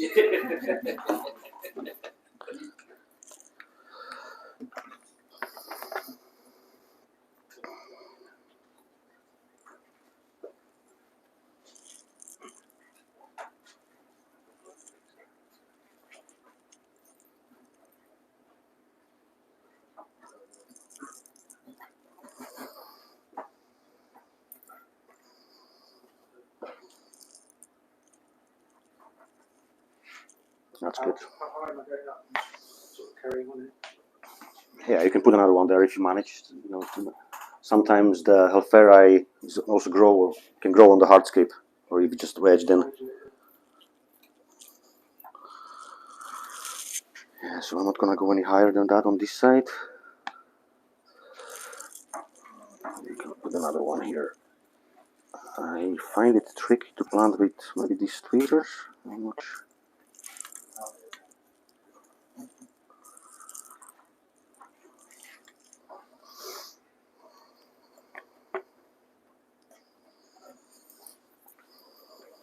Maybe you can put just one here, just for fun.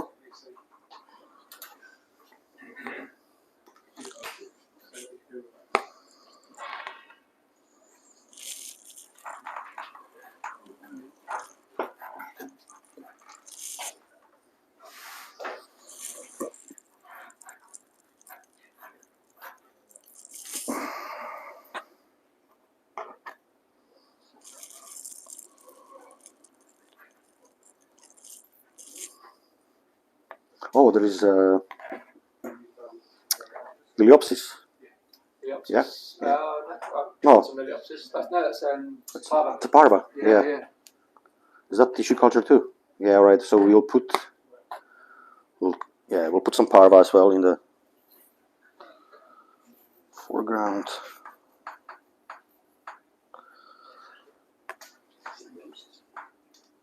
That's Liliopsis here now. Yeah. It's quite a lot of it here. I'll try maybe squeezing in there. See how it does in between the rocks. Got a Manita here as well if you want to start buying that. Yeah. Yeah. More the better. More than yeah. Yeah, we can try the Marsilea. Used to be Granata, now it's called Minuta. It's the smallest version of it. We can try to combine here in the front as well. This will be very slow growing. It will be easy to maintain. So it will be easy to keep the shape and sand in the front. What sort of sections are going? Yeah, you go here anywhere in between. Yeah, and then at the back we'll go with the Cuba.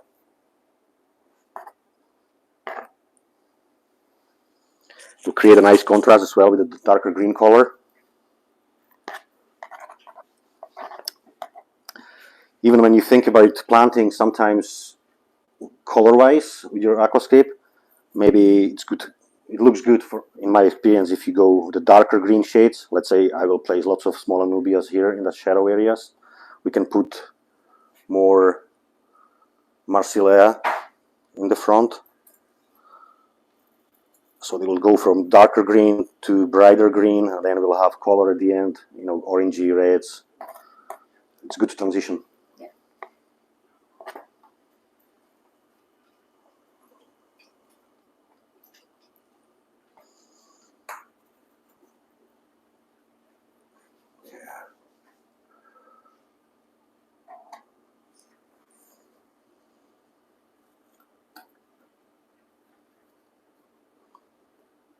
Let me see if you have any. Do you have any more those straight thin tips, tweezers? Oh, there. Too big for. You happy with that? Yeah. Well, I'll try. Maybe it'll be the same. He's got a bag now, he's always He needs to keep me happy. Feel that stiff as a. He needs to keep me happy. You put my work in that, Will. Trees are snobbery. Yeah.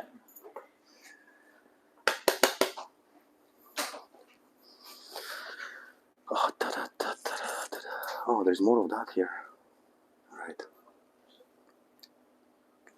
I'll move it there, maybe.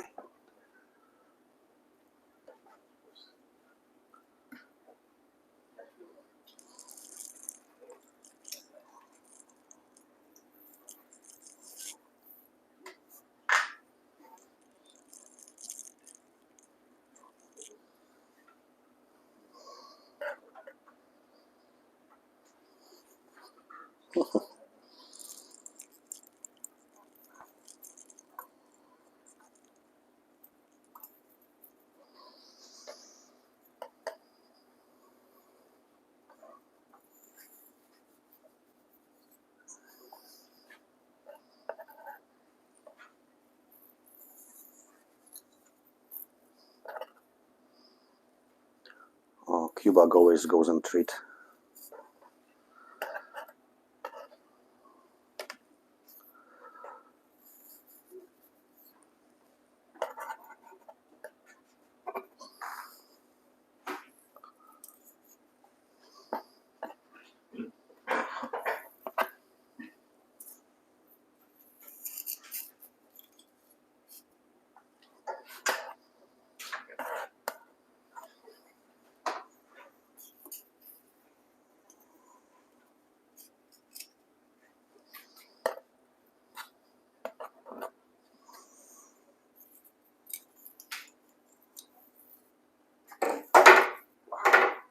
Yeah.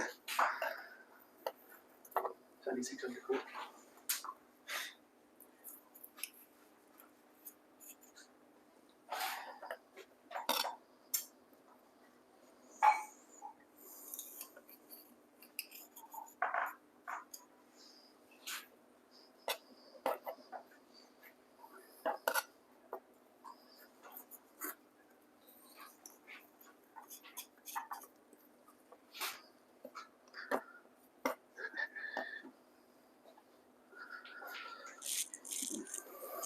See if I can add maybe a bit of a.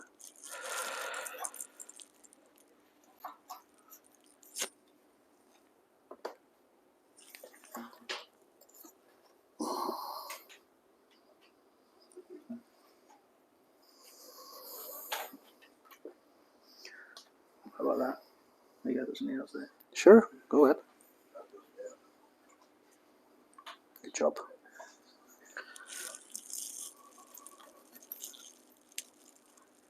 Wonder if I have any space here. Nope.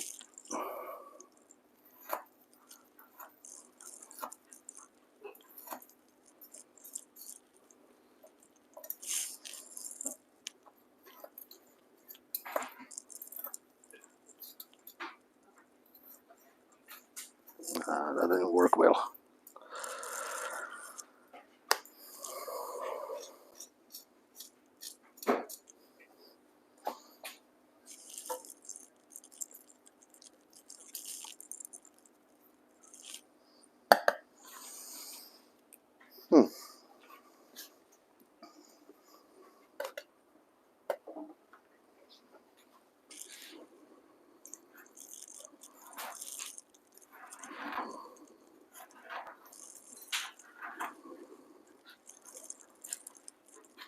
4.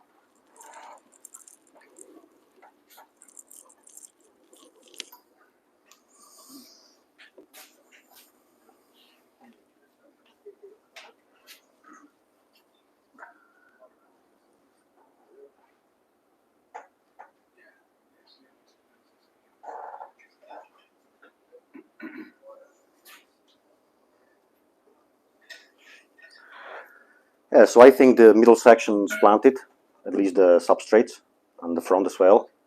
And we'll move over the sides and the corners at the back with the stem plants.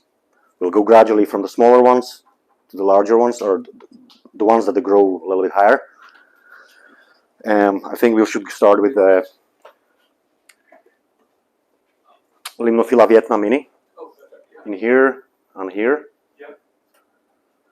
This is the plant that stays relatively small and fine, and on the highlight it will creep over the same way as you will see in the Rotala green. I want Rotala green here going towards the corners on both sides, and then the back we'll do with the color. And we'll probably incorporate here slightly the small stem plant Micranthemum micranthomoides, which will work really fine because it will be easy to keep relatively small behind this rock area. And the same on the other side. So lovely.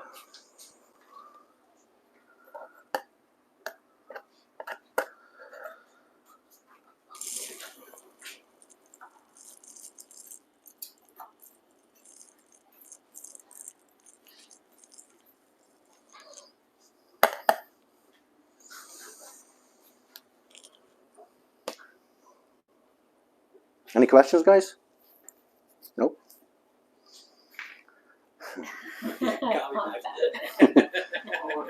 Don't know if it's good or bad. What fish are you going to put in that? What I will say. No, I'm not sure. I think it could be something small.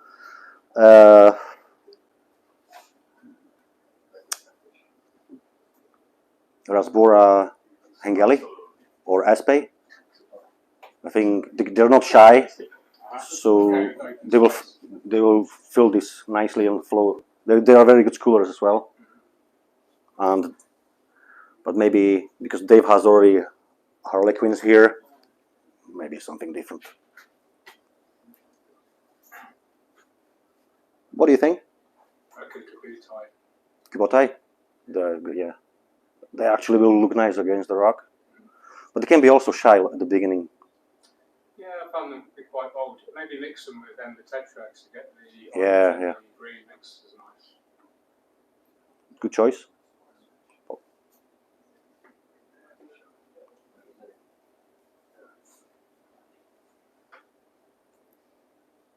What fertilizers would you use?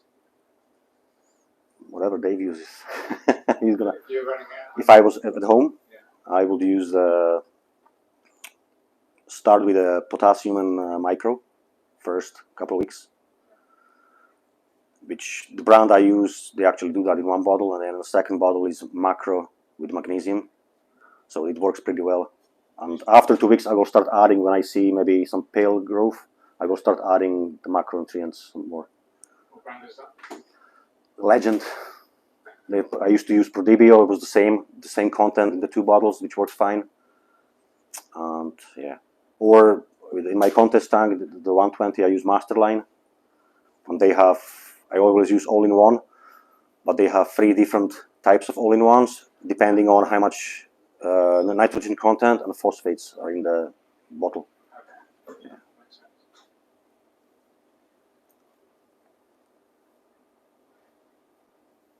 Yeah. I think Dave is using here APT, complete. So that's. Is it more or less based on the estimated index, or is it a bit leaner? The APT3 is lead, so designed for soil substrate. Right. And then the regular APT is EI. Right. So APT3 will have nitrogen and phosphates, but a little bit less. Lower, yeah. Yeah. Got the APT0 as well, which Has none. a lot of people use. For. Sometimes at the start we use Yeah. a month. Yeah. Or indefinitely. which will be probably potassium and micronutrients. Yeah, and magnesium. Yeah, it's good. Most of the brands these days they kind of go the same way, so give you option.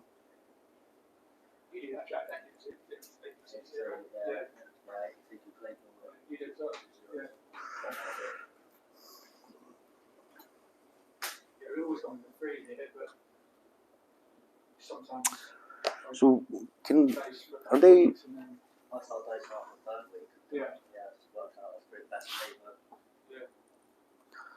Are they preparing the Limnophila Vietnam, and can they also do Rotala Green? Yeah, I think that's already ready. Grab it. You done with these? Don't need these? Not now, no.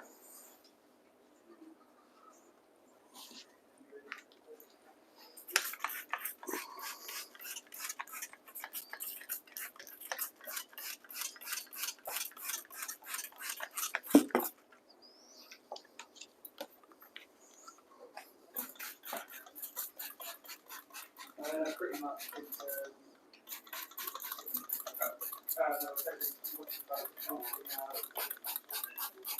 How many pots with the other stems?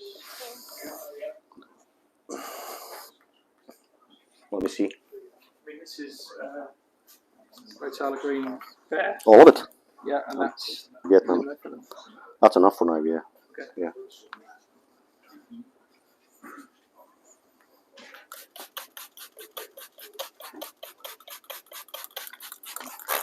Yeah, so Rotala Green here in this area. Yeah. Limnophila Vietnam here. Yeah. Limnophila Vietnam. Yeah. Rotala Green here. Okay. And then we'll go for the rest with the colors. We'll start with the Micanthomoides, Colorata, and the other one if you have orange juice maybe. Orange juice, Yeah. Yeah. Yeah. Or a Hydra, yeah. Good. So this is Limnophila, so I'll start with that in the center then, and you can do sides. Yeah. Okay. So Rotala Green here. Yeah, right.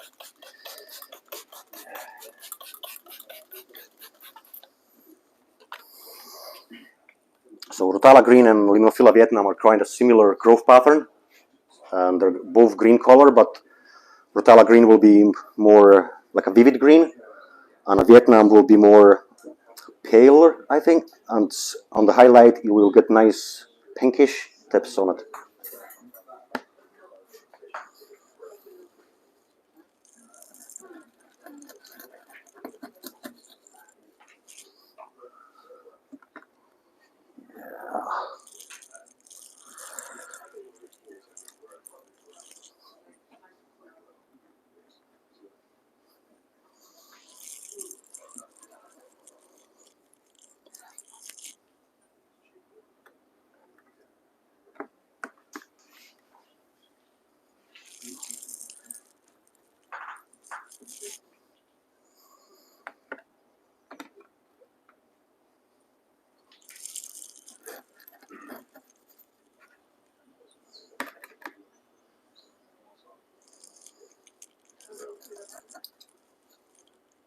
What am I doing? I'm putting in the wrong space.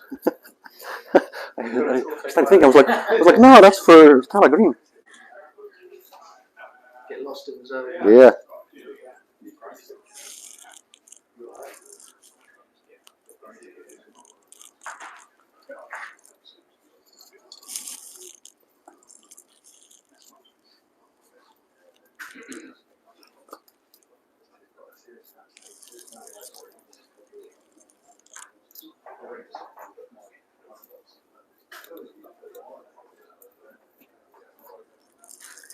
Any questions?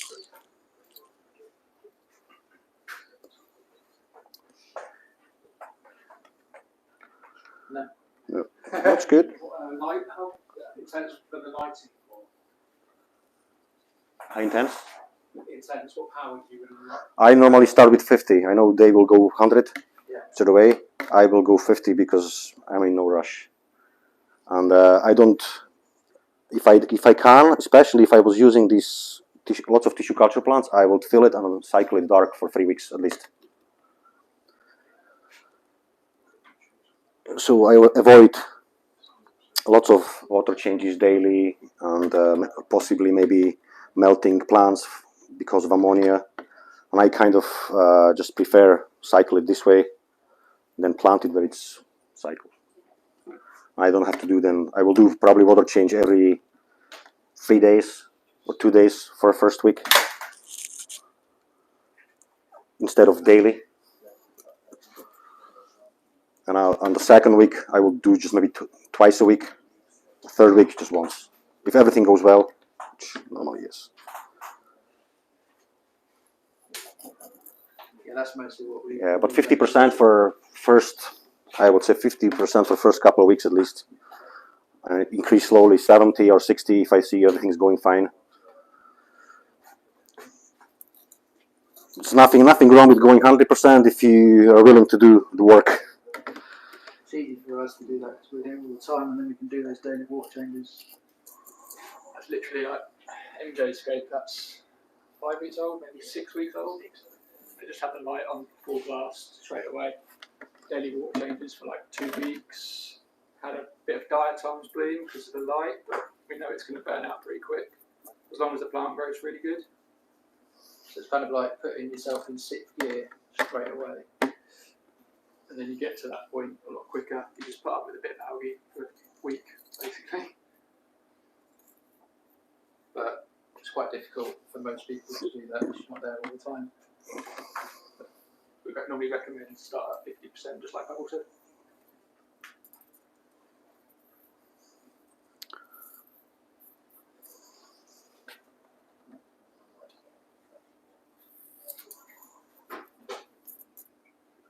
Personally, I do 100% at home as well, actually. But that's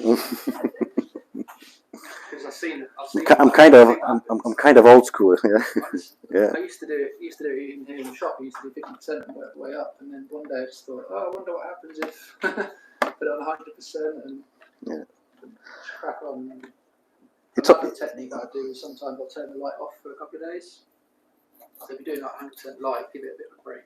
Like you can just take your foot off the gas for a couple of days and then start again. I think it's also to know your equipment you're using, what's working for you.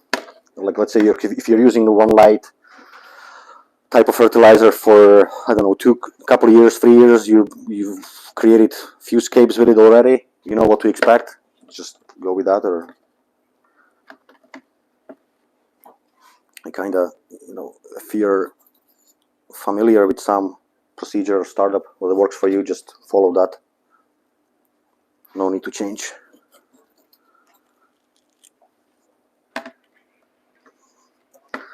But it's very easy to go full blast, or like I know many aquascapers do that. They can grow fully planted tank, in 2 weeks, 2 months. Then take a photo. They wanna grow it fast, so that's another reason why they might do that. I've seen like the tank mature quicker as well. I've noticed that. If you put shortening the window for like algal problems, right, getting there quicker. I guess that's why ADA don't give you any control over the lights. You just turn that on and it's either on or it's off. So they're kind of telling you to do that. Like,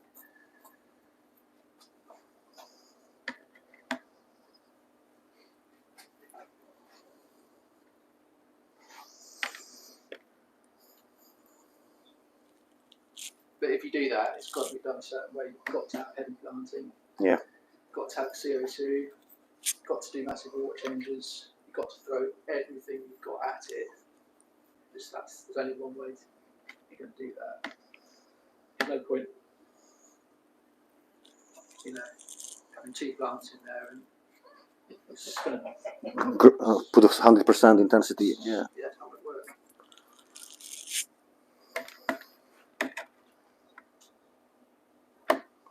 Okay. Where do I stop? Yeah, but there. How many do you have left? Maybe let's use all of them. I can maybe mix some because I'm out of limnophila, so I can use some, right?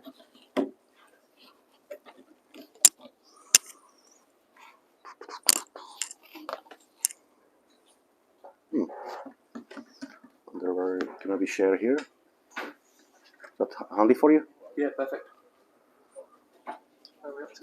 Yeah, I'll just flounder. I'll keep continuing on there.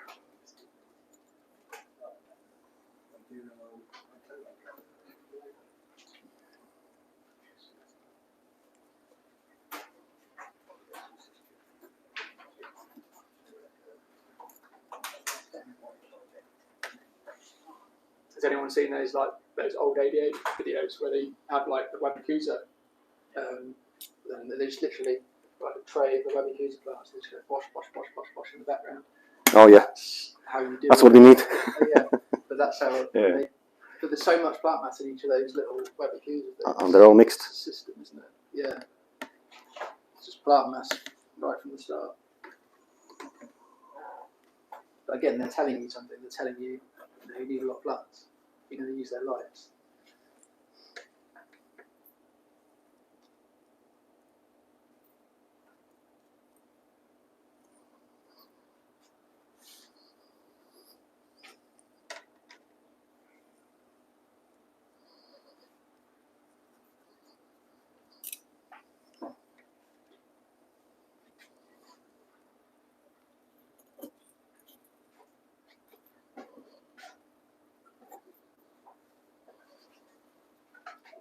Okay. Just got 3 more. Who is preparing plants? Stephen? Stephen, Jerry, yeah. Maybe you could prepare the rest.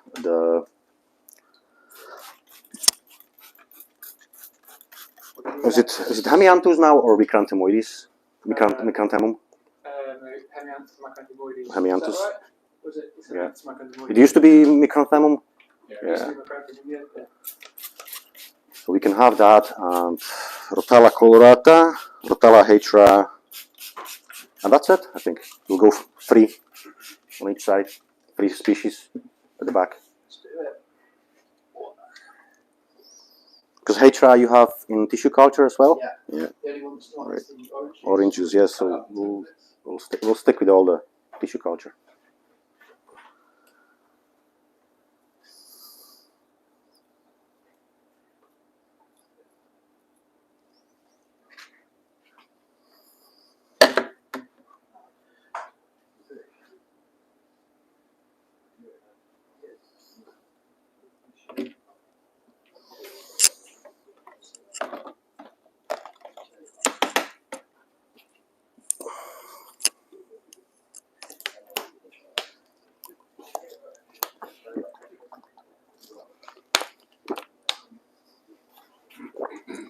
Oh, you're ready. Colorata. Let's start from the center. So the smallest, the Hemianthus. Yes. Yeah. Okay. We can do both. One side here, one side, another side. See how far we'll get. I don't want to use too much of it, maybe, because this is going to be just a transition plant. Here we are. The tweezers have got them out. And you got loads of stuff back. When you spend more time looking for pieces of equipment than.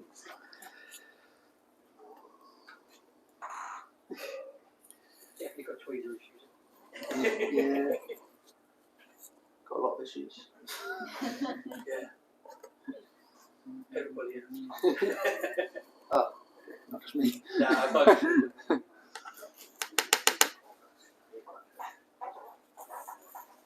we just brave it a bit. You good? Yeah.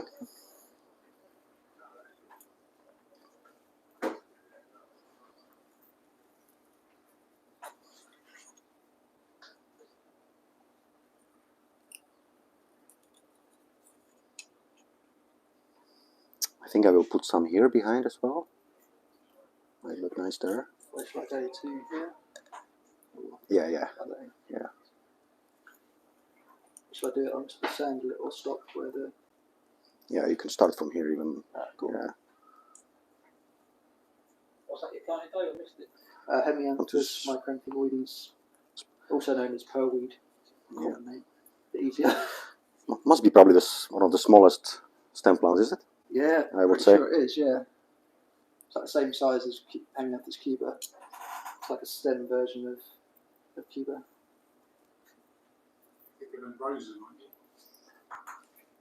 Ambrosia. It's a little bit larger, bit rounder leaves, maybe a little bit. Is pearlweed this or is pearlweed ambrosia? There's Micranthemoides.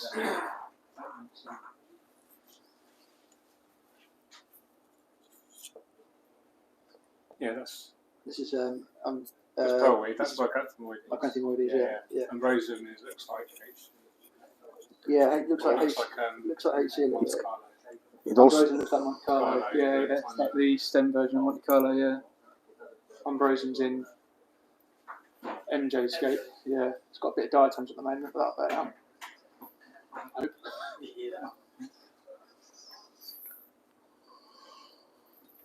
yeah. So I think I'm finished on this side. I'll just help you there.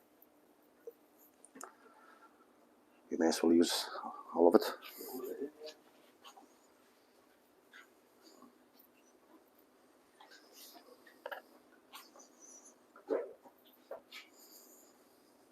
Colorado or HRA? We're going on both sides, aren't we? Right? They're going on both sides. Yeah, well, we can mix them. Or if you want to keep them separate, I don't think you will see much difference when they grow. Okay. So you will, yeah. The HRA should get, I think Colorado will get rather easier than HRA. But both should be, yeah. Yeah, let's mix them in them corners. It will look nice. I read online that Colorado is what did I say it was? Oh, Yao Yai. Yao Hai or Yao Nai, yeah. Yeah. So this is Colorado. You have a HRA. So yeah, that's okay. You go with the HRA. I will with Colorado, and then we'll switch. Yeah. At least then they will not be at the same position, kind of. Yeah. Sounds good. The height wise, they should be the same good speed. So yeah, it will be.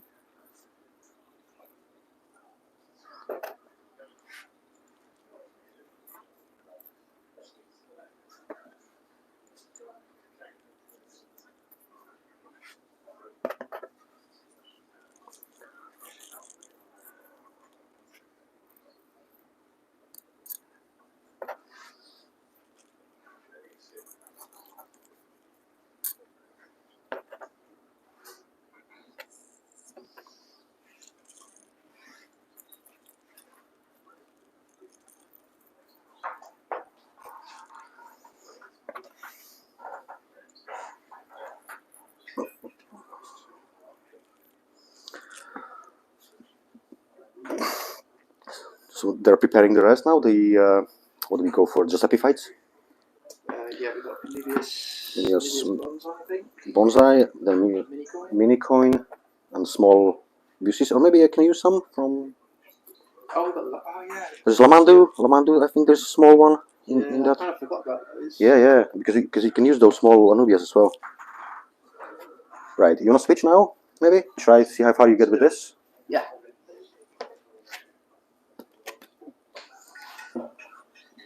There we go.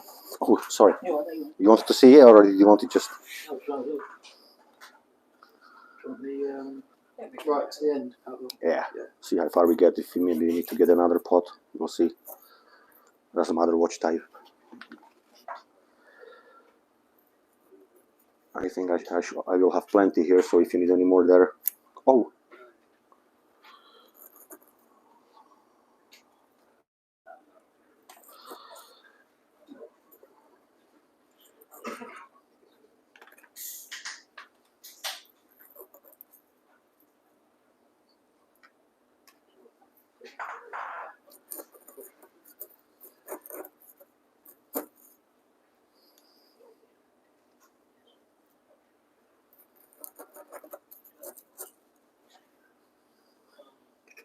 I've got about a pot's worth of space. Yeah. Oh, we've got. You want to use it in that space? Should put orange juice there? Might be a bit odd. Might be a bit odd because it will be a little bit bigger. Might be. It's hold on. I will use this. Yeah, we can do that. But we have still this available. Let's put that over here instead. Yeah, you can use that. I'm Yeah. sorry for Oh no. sorry for messing with you. with the plant prep. That's right. Something else. Usually get the gel the plants in the polystyrene tray on the Hardscape. Small, any smallest anubias you see there. There should be some petites. We've got a load of mini coin. We just prep them. We'll have that as well. Oh yeah, we'll take that. More. Well, we can bring what you prepped. And more. The bonsai that's in the polystyrene trays. And any small loose philandra in there as well. Oh, I didn't know they were going so fast there. Ah, well, see, Oh, that's good. Good organization. it's like a production line out there. I still have some spaces here if you want. You know, if they have, use what you can. And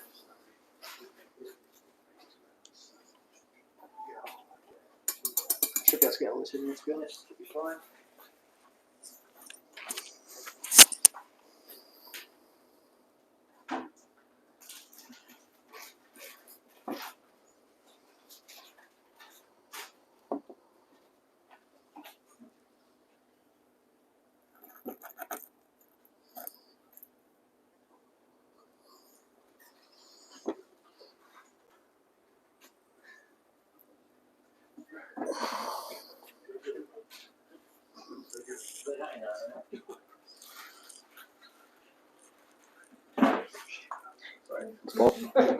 it fall? Good catch.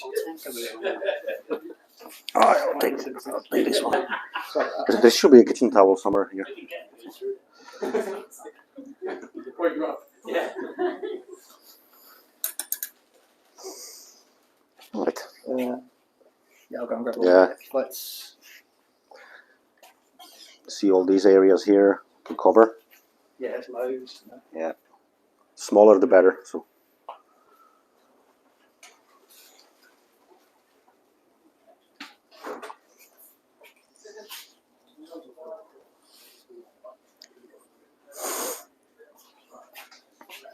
How is it looking from there so far?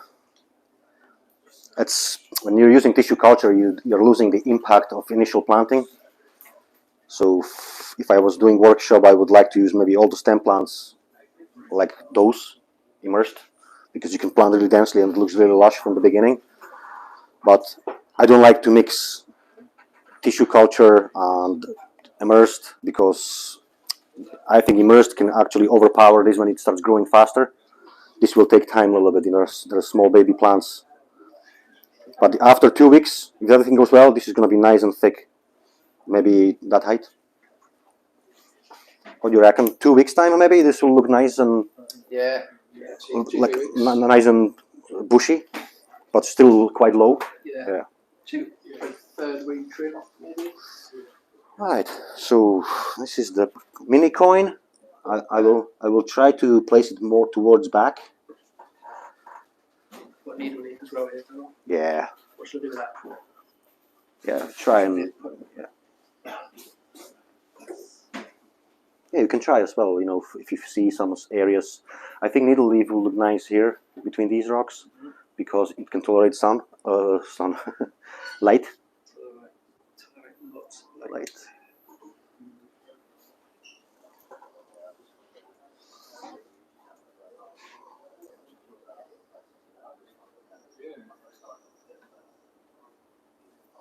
So first, if there is a space you can wedge the plant in, I prefer doing that instead of using the glue.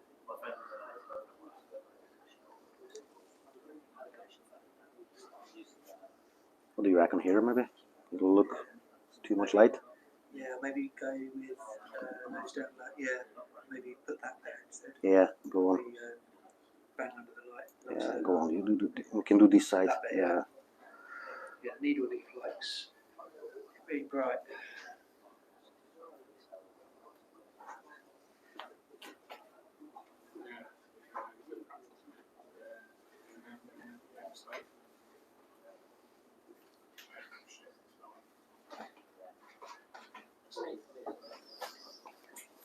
So much that mini coin that.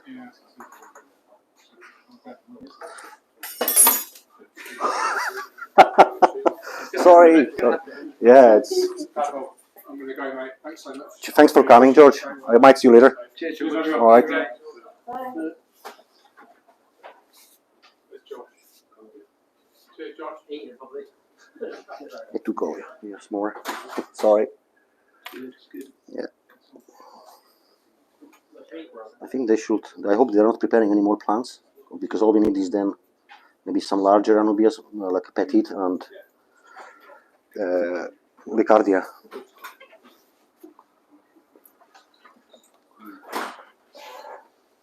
Oh, sorry. Thank you.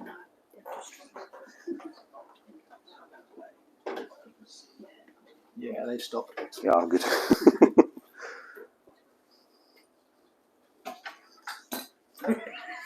It's like a bait and blood,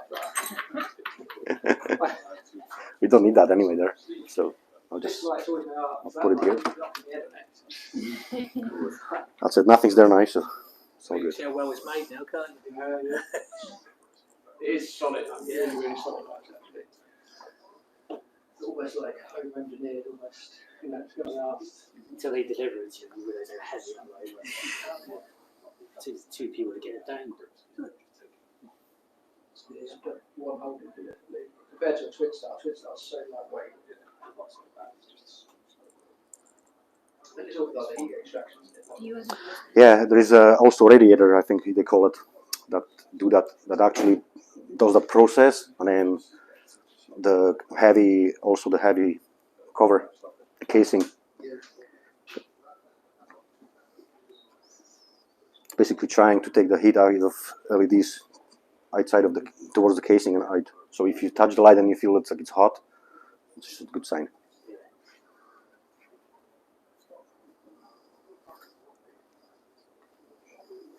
It's the house over the winter. Well, they don't want to get it too hot. Yeah, but look, as long as you can touch it, no problem. It's fine. Yeah.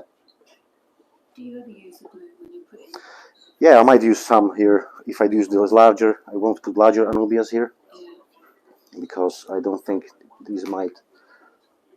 And these larger ones were already grown in the previous scape, so they can tolerate that glue better. Yeah. These are all tissue culture, It doesn't burn them. so it should not if you put it on the roots mainly.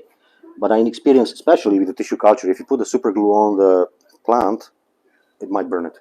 Yeah. And sometimes it's like hit and miss. Sometimes it does it, sometimes it doesn't. I love this mini coin. This is like a really great plant.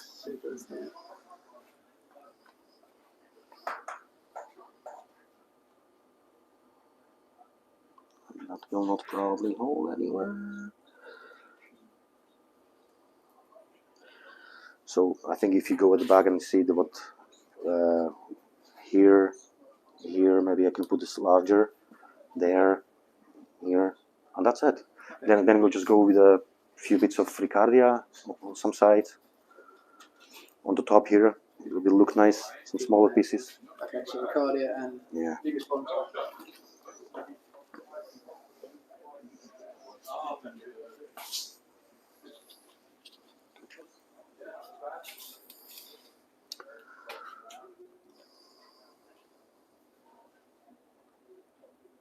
So there's also option we could do, maybe like I used Cuba here or Monte Carlo.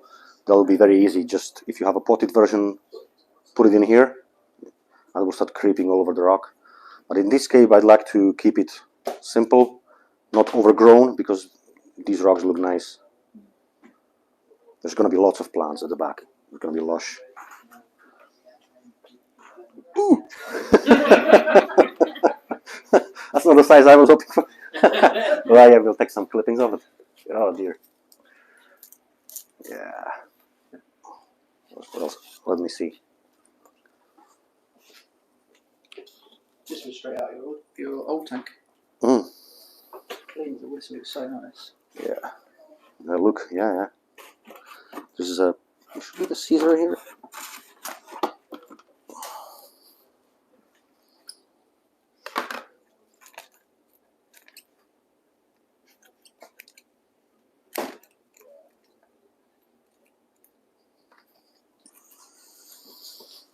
Let me see if it's not too big.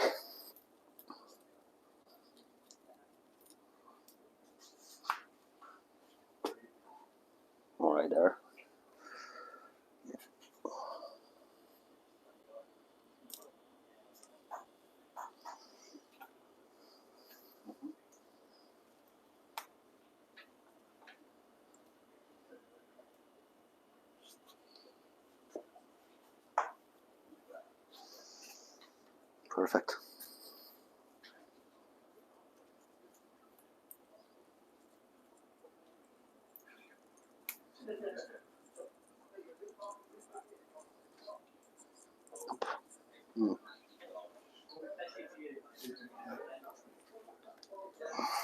This one is not maybe cooperating that well.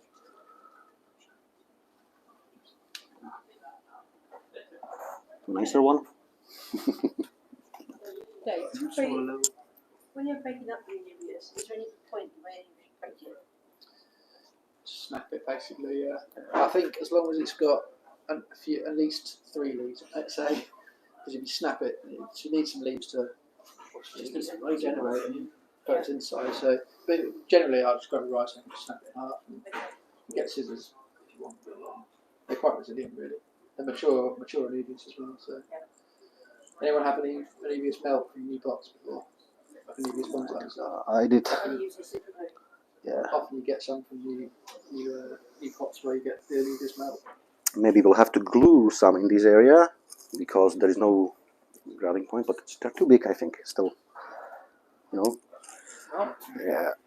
Get any flowers that one. Are we gonna do the experiment and maybe put some Ricardia here to see how it does? Yeah, why not? See loads of it. Because Ricardia prefers the higher light, maybe more lit areas, and maybe we can test the light. Do you think you ever get light bouncing off the glass? Yeah. There is a version of Prime Pro with with the ones separate LEDs, and they have UV LEDs in it as well. And the UV LED does that because it spreads, so it's good for growing plants in the shadows. Something I learned. Something I've just learned. Yeah. And that's on the new version? No, that's the one that was before. Oh, yeah. Yes, that. Not the EX. But the one you had, not the X, but the one you had didn't have the UV because that was Prime version, and then it was Prime Pro, and then Prime Pro EX. You got one of those? I've got Prime Pro, and I've got this one as well. That's what they recommend to use for aquascaping contest combo when you put them two beside each other, because this one I would put this one in the front, the other one for the back, and it's got that UV as well, and its UV is actually good as well for the growing colorful plants, and they blend in together well. You don't have as much of that light prism underwater. But, yeah, from that's what we had from using the single prime. Was a lot of the rose prism, yeah. But you need to raise it higher, 30 centimeters, and that prism will disappear. It's less pronounced. But I think they did that to mimic the sunlight, because when I watched some videos from the nature, underwater videos from the rivers, and on the sand you can see that prism, and many times you actually see individual colors. Which it's actually quite natural. Yeah. I'm going to let you do the card. Maybe I'll put this one here. I don't think we have to overdo it here with Anobias, because this is nice, like a shadow. You'll have nice details with the rocks, and just maybe small plants will be looking fine. And Ricardia, yeah. Will, wonder if I have to glue this, or maybe avoid it gluing because it's. Will be alright, you think? Yeah. Like that? Right then. I'm easy. I'm easy. Alright, so we'll need a glue for this probably. Gel one. You find the glue's alright with the Ricardia? These are all liquid. You want gel? Yeah, you have a gel? Yep. Good stuff.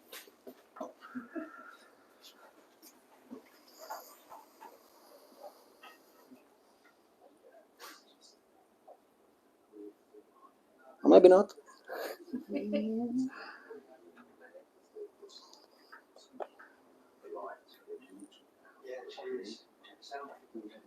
Yeah, I think I'll need it here. Usually, it's not an issue with the glue because actually moss, it's gravity. It stays. It doesn't float. It stays down. So.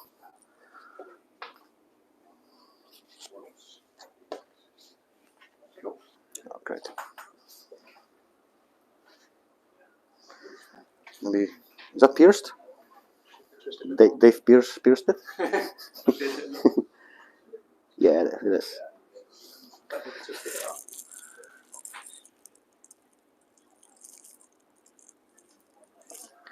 do some little bits of spraying. Did you find the? Oh, what's that there? Oh, that'll be from the. Oh yeah, when it fell.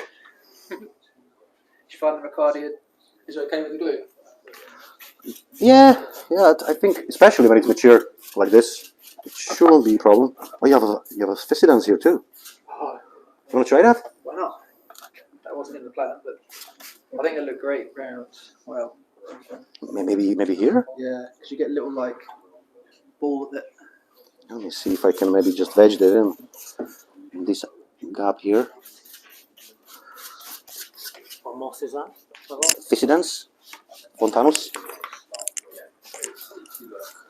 Might create a nice effect here when it starts draping down.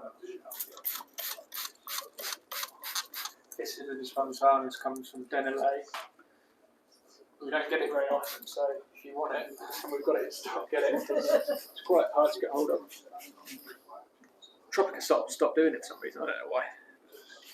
It's quite a slow one to cultivate, I think. Even Ricardia is hard to get commercially many times. Yeah, Denelay only do that as well, so Denelay you can get Ricardia from. It's not like you need it here in the shop. Once you've got this, You have it everywhere. Ricardia, you'll never run out of it because you'll always have it. It grows massive balls. You'll never run out of it. Oh, I didn't get that there right, but no.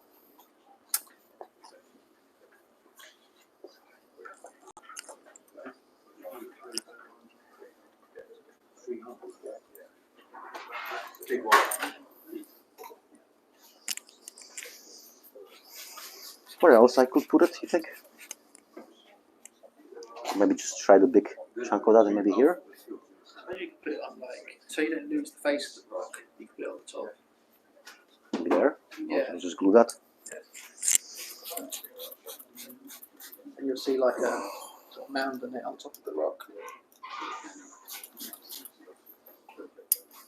Oh, Pavol, what about up here?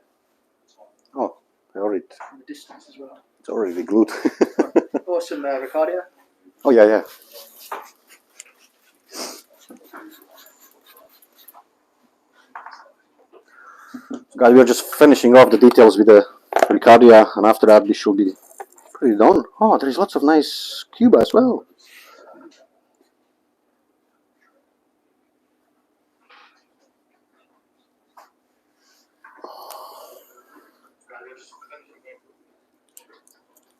Sorry.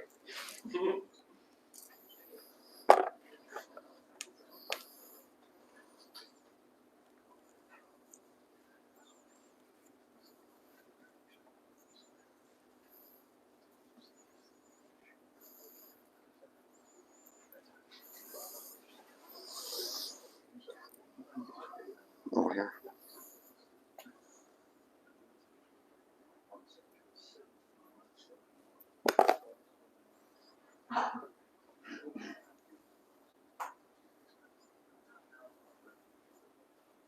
You need a trimmer for Ricardia because it's staying active. Stay pretty compact. Yeah. We've got it, say like here, it gets quite big. Take it off, Here. split it, put it back. Use the rest elsewhere rather than trimming, because I think trimming Ricardia damages it quite. Yeah. It's a bit like moss, it just goes everywhere. Like when you Yeah. trim moss, it sinks like a normal plant that floats on the top. Ricardia is so fine that it spreads around the tank like dust. So just take it out, break it in half, or break it into chunks. And then reapply it. Yeah. Yeah. You can keep it for quite a while as well if you want to like use it in another tank. Just put it in a little tub. It'll keep for quite a while. So, but we never have to reuse like fresh new Ricardia out of pots. Once you've got it, you kind of got it. It keeps quite easy. Most mosses that you can keep for quite a long time, and they look like they're dead in a pot. You put them to come back for life. Yeah.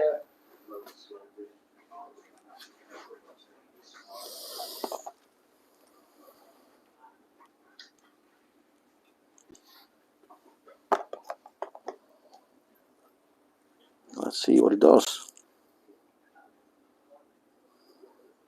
in the shadows. I think it will do fine. We'll see. There's only one way to find out these things. put one blob here.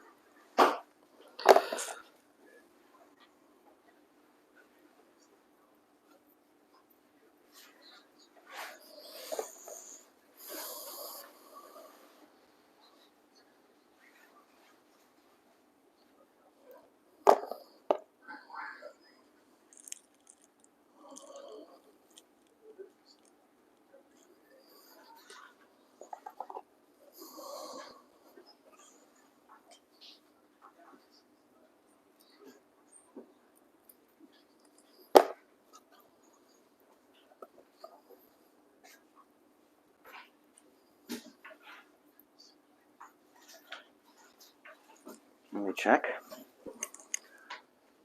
Oh, yeah.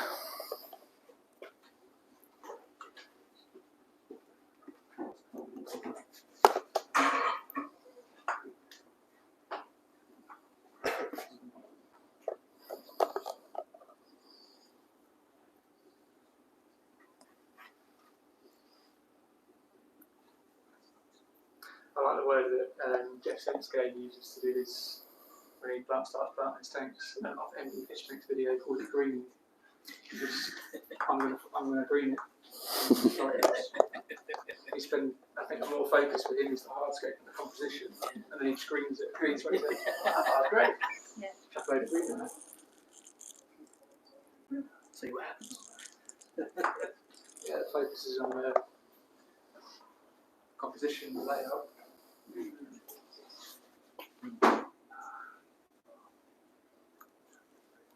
Pavol, we have a question on the internet. Yes. What intensity lighting do you use in your scapes and how many hours? Oh yeah. Yeah, we will talk about it, but yeah, it's 50% I normally use at the start, and anything 7-8 hours, not normal length as I would normally, but less intensity for 2 weeks, 1 week, mostly 2 weeks. Then I start raising up the intensity if plants are growing well, if there there's no problems. Good.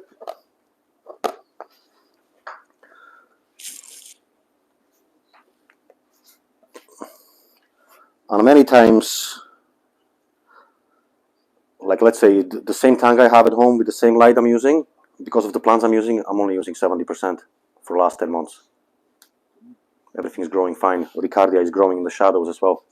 I don't need more light. Why would I use more light to use more elbow grease to clean the glass and everything? So sometimes if the plants don't require, you don't have to go full blast. For me, like that's what I feel. Like Dave, let's say in the shop, he wants to showcase the plants the best way, the healthiest growth. Don't get me wrong. If I do the video or a photo tank, I put it to 100% because I need that. Yes, but for maintenance-wise, for me, it's good. Depends on the scape, doesn't it? Yeah. The plants, the layout, how high the light's hanging, what light you've got. It's almost tailored to every single tank. Yeah. What you're used to as well. I've got 2 more clamps. See when you think of any space where I can put it. What about there? Do you like that line, or do you want? I can. Yes, I can. Good point. I can cover that.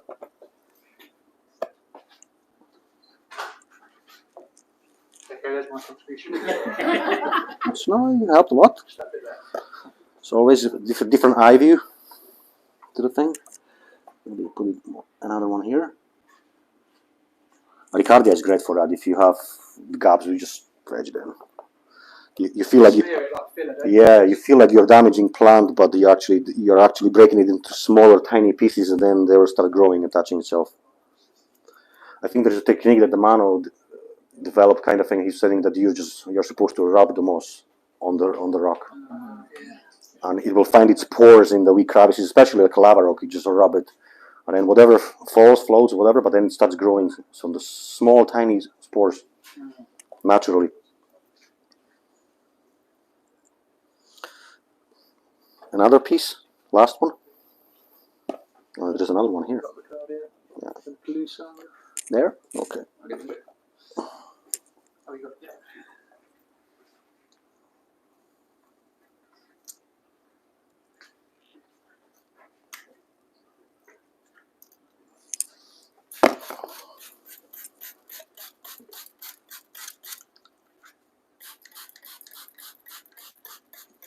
That's it. I think this will look nice, sharp, and then when the plants grow, as they grow bushier, we'll create nice bush here. It will cover this, and then it will be visible. Yeah, it will be nice. Yes.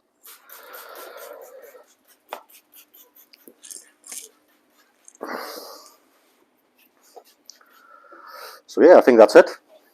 There's not much else to plant. Thank you all for watching and for coming, and I hope you like it. And let's see how it grows in Dave's hands. It will be no problem there, I'm sure. So much water. I'm making sure. That's great. No, Dave's great maintenance, so yeah, I'm confident it's going to look lush in a couple of weeks. There's going to be difference of growth. Especially we'll wait for these to start filling out these areas at the back. Yeah. Well done, Pavol. Yeah, thanks very much, mate. Incredible. Thank you. Thanks. Thank you for coming and your patience. I know it takes some time to work on details and everything, but I hope it was worth it. Definitely. Thank you. Yeah, I think I speak for everyone here, Pavol. It's incredible. It's fascinating, captivating, relaxing, therapeutic to watch you. And you know, words. You don't need that many words. You just kind of watch someone do it. I think that speaks for itself. Yeah. And the talent's there. It's incredible. Yeah, Exactly. Put yourself in and take tickets on the way out if you want. But yeah, no, thanks very much. No, pleasure is mine. Thank you. I'll just say bye to the audience online. If I whip that off your back and just the old that thing, there you go. Oh yeah. Yeah, I'd say bye to the audience, and then that's pretty much it. Right, so oh god, I almost fell over. Thanks everybody so much for watching. I hope for those of you who managed to watch the whole thing, fantastic, and yeah, I'm sure you all really enjoyed it and learnt loads. Just watching Pavol for me is like incredible to watch. You know, a master at his trade at work. Thank you very much, mate. That was really excellent. You can catch the stream online anytime. It'll be on the YouTube channel. So yeah, if you want to flick through it and look at the best bits, or you managed to miss it, you can rewatch it anytime. And thanks everyone so much for being customer, viewer, follower of Aquarium Gardens, whether you've been in the store, online, or just follow us for fun. It's all appreciated, and hope to see you next time. Take care.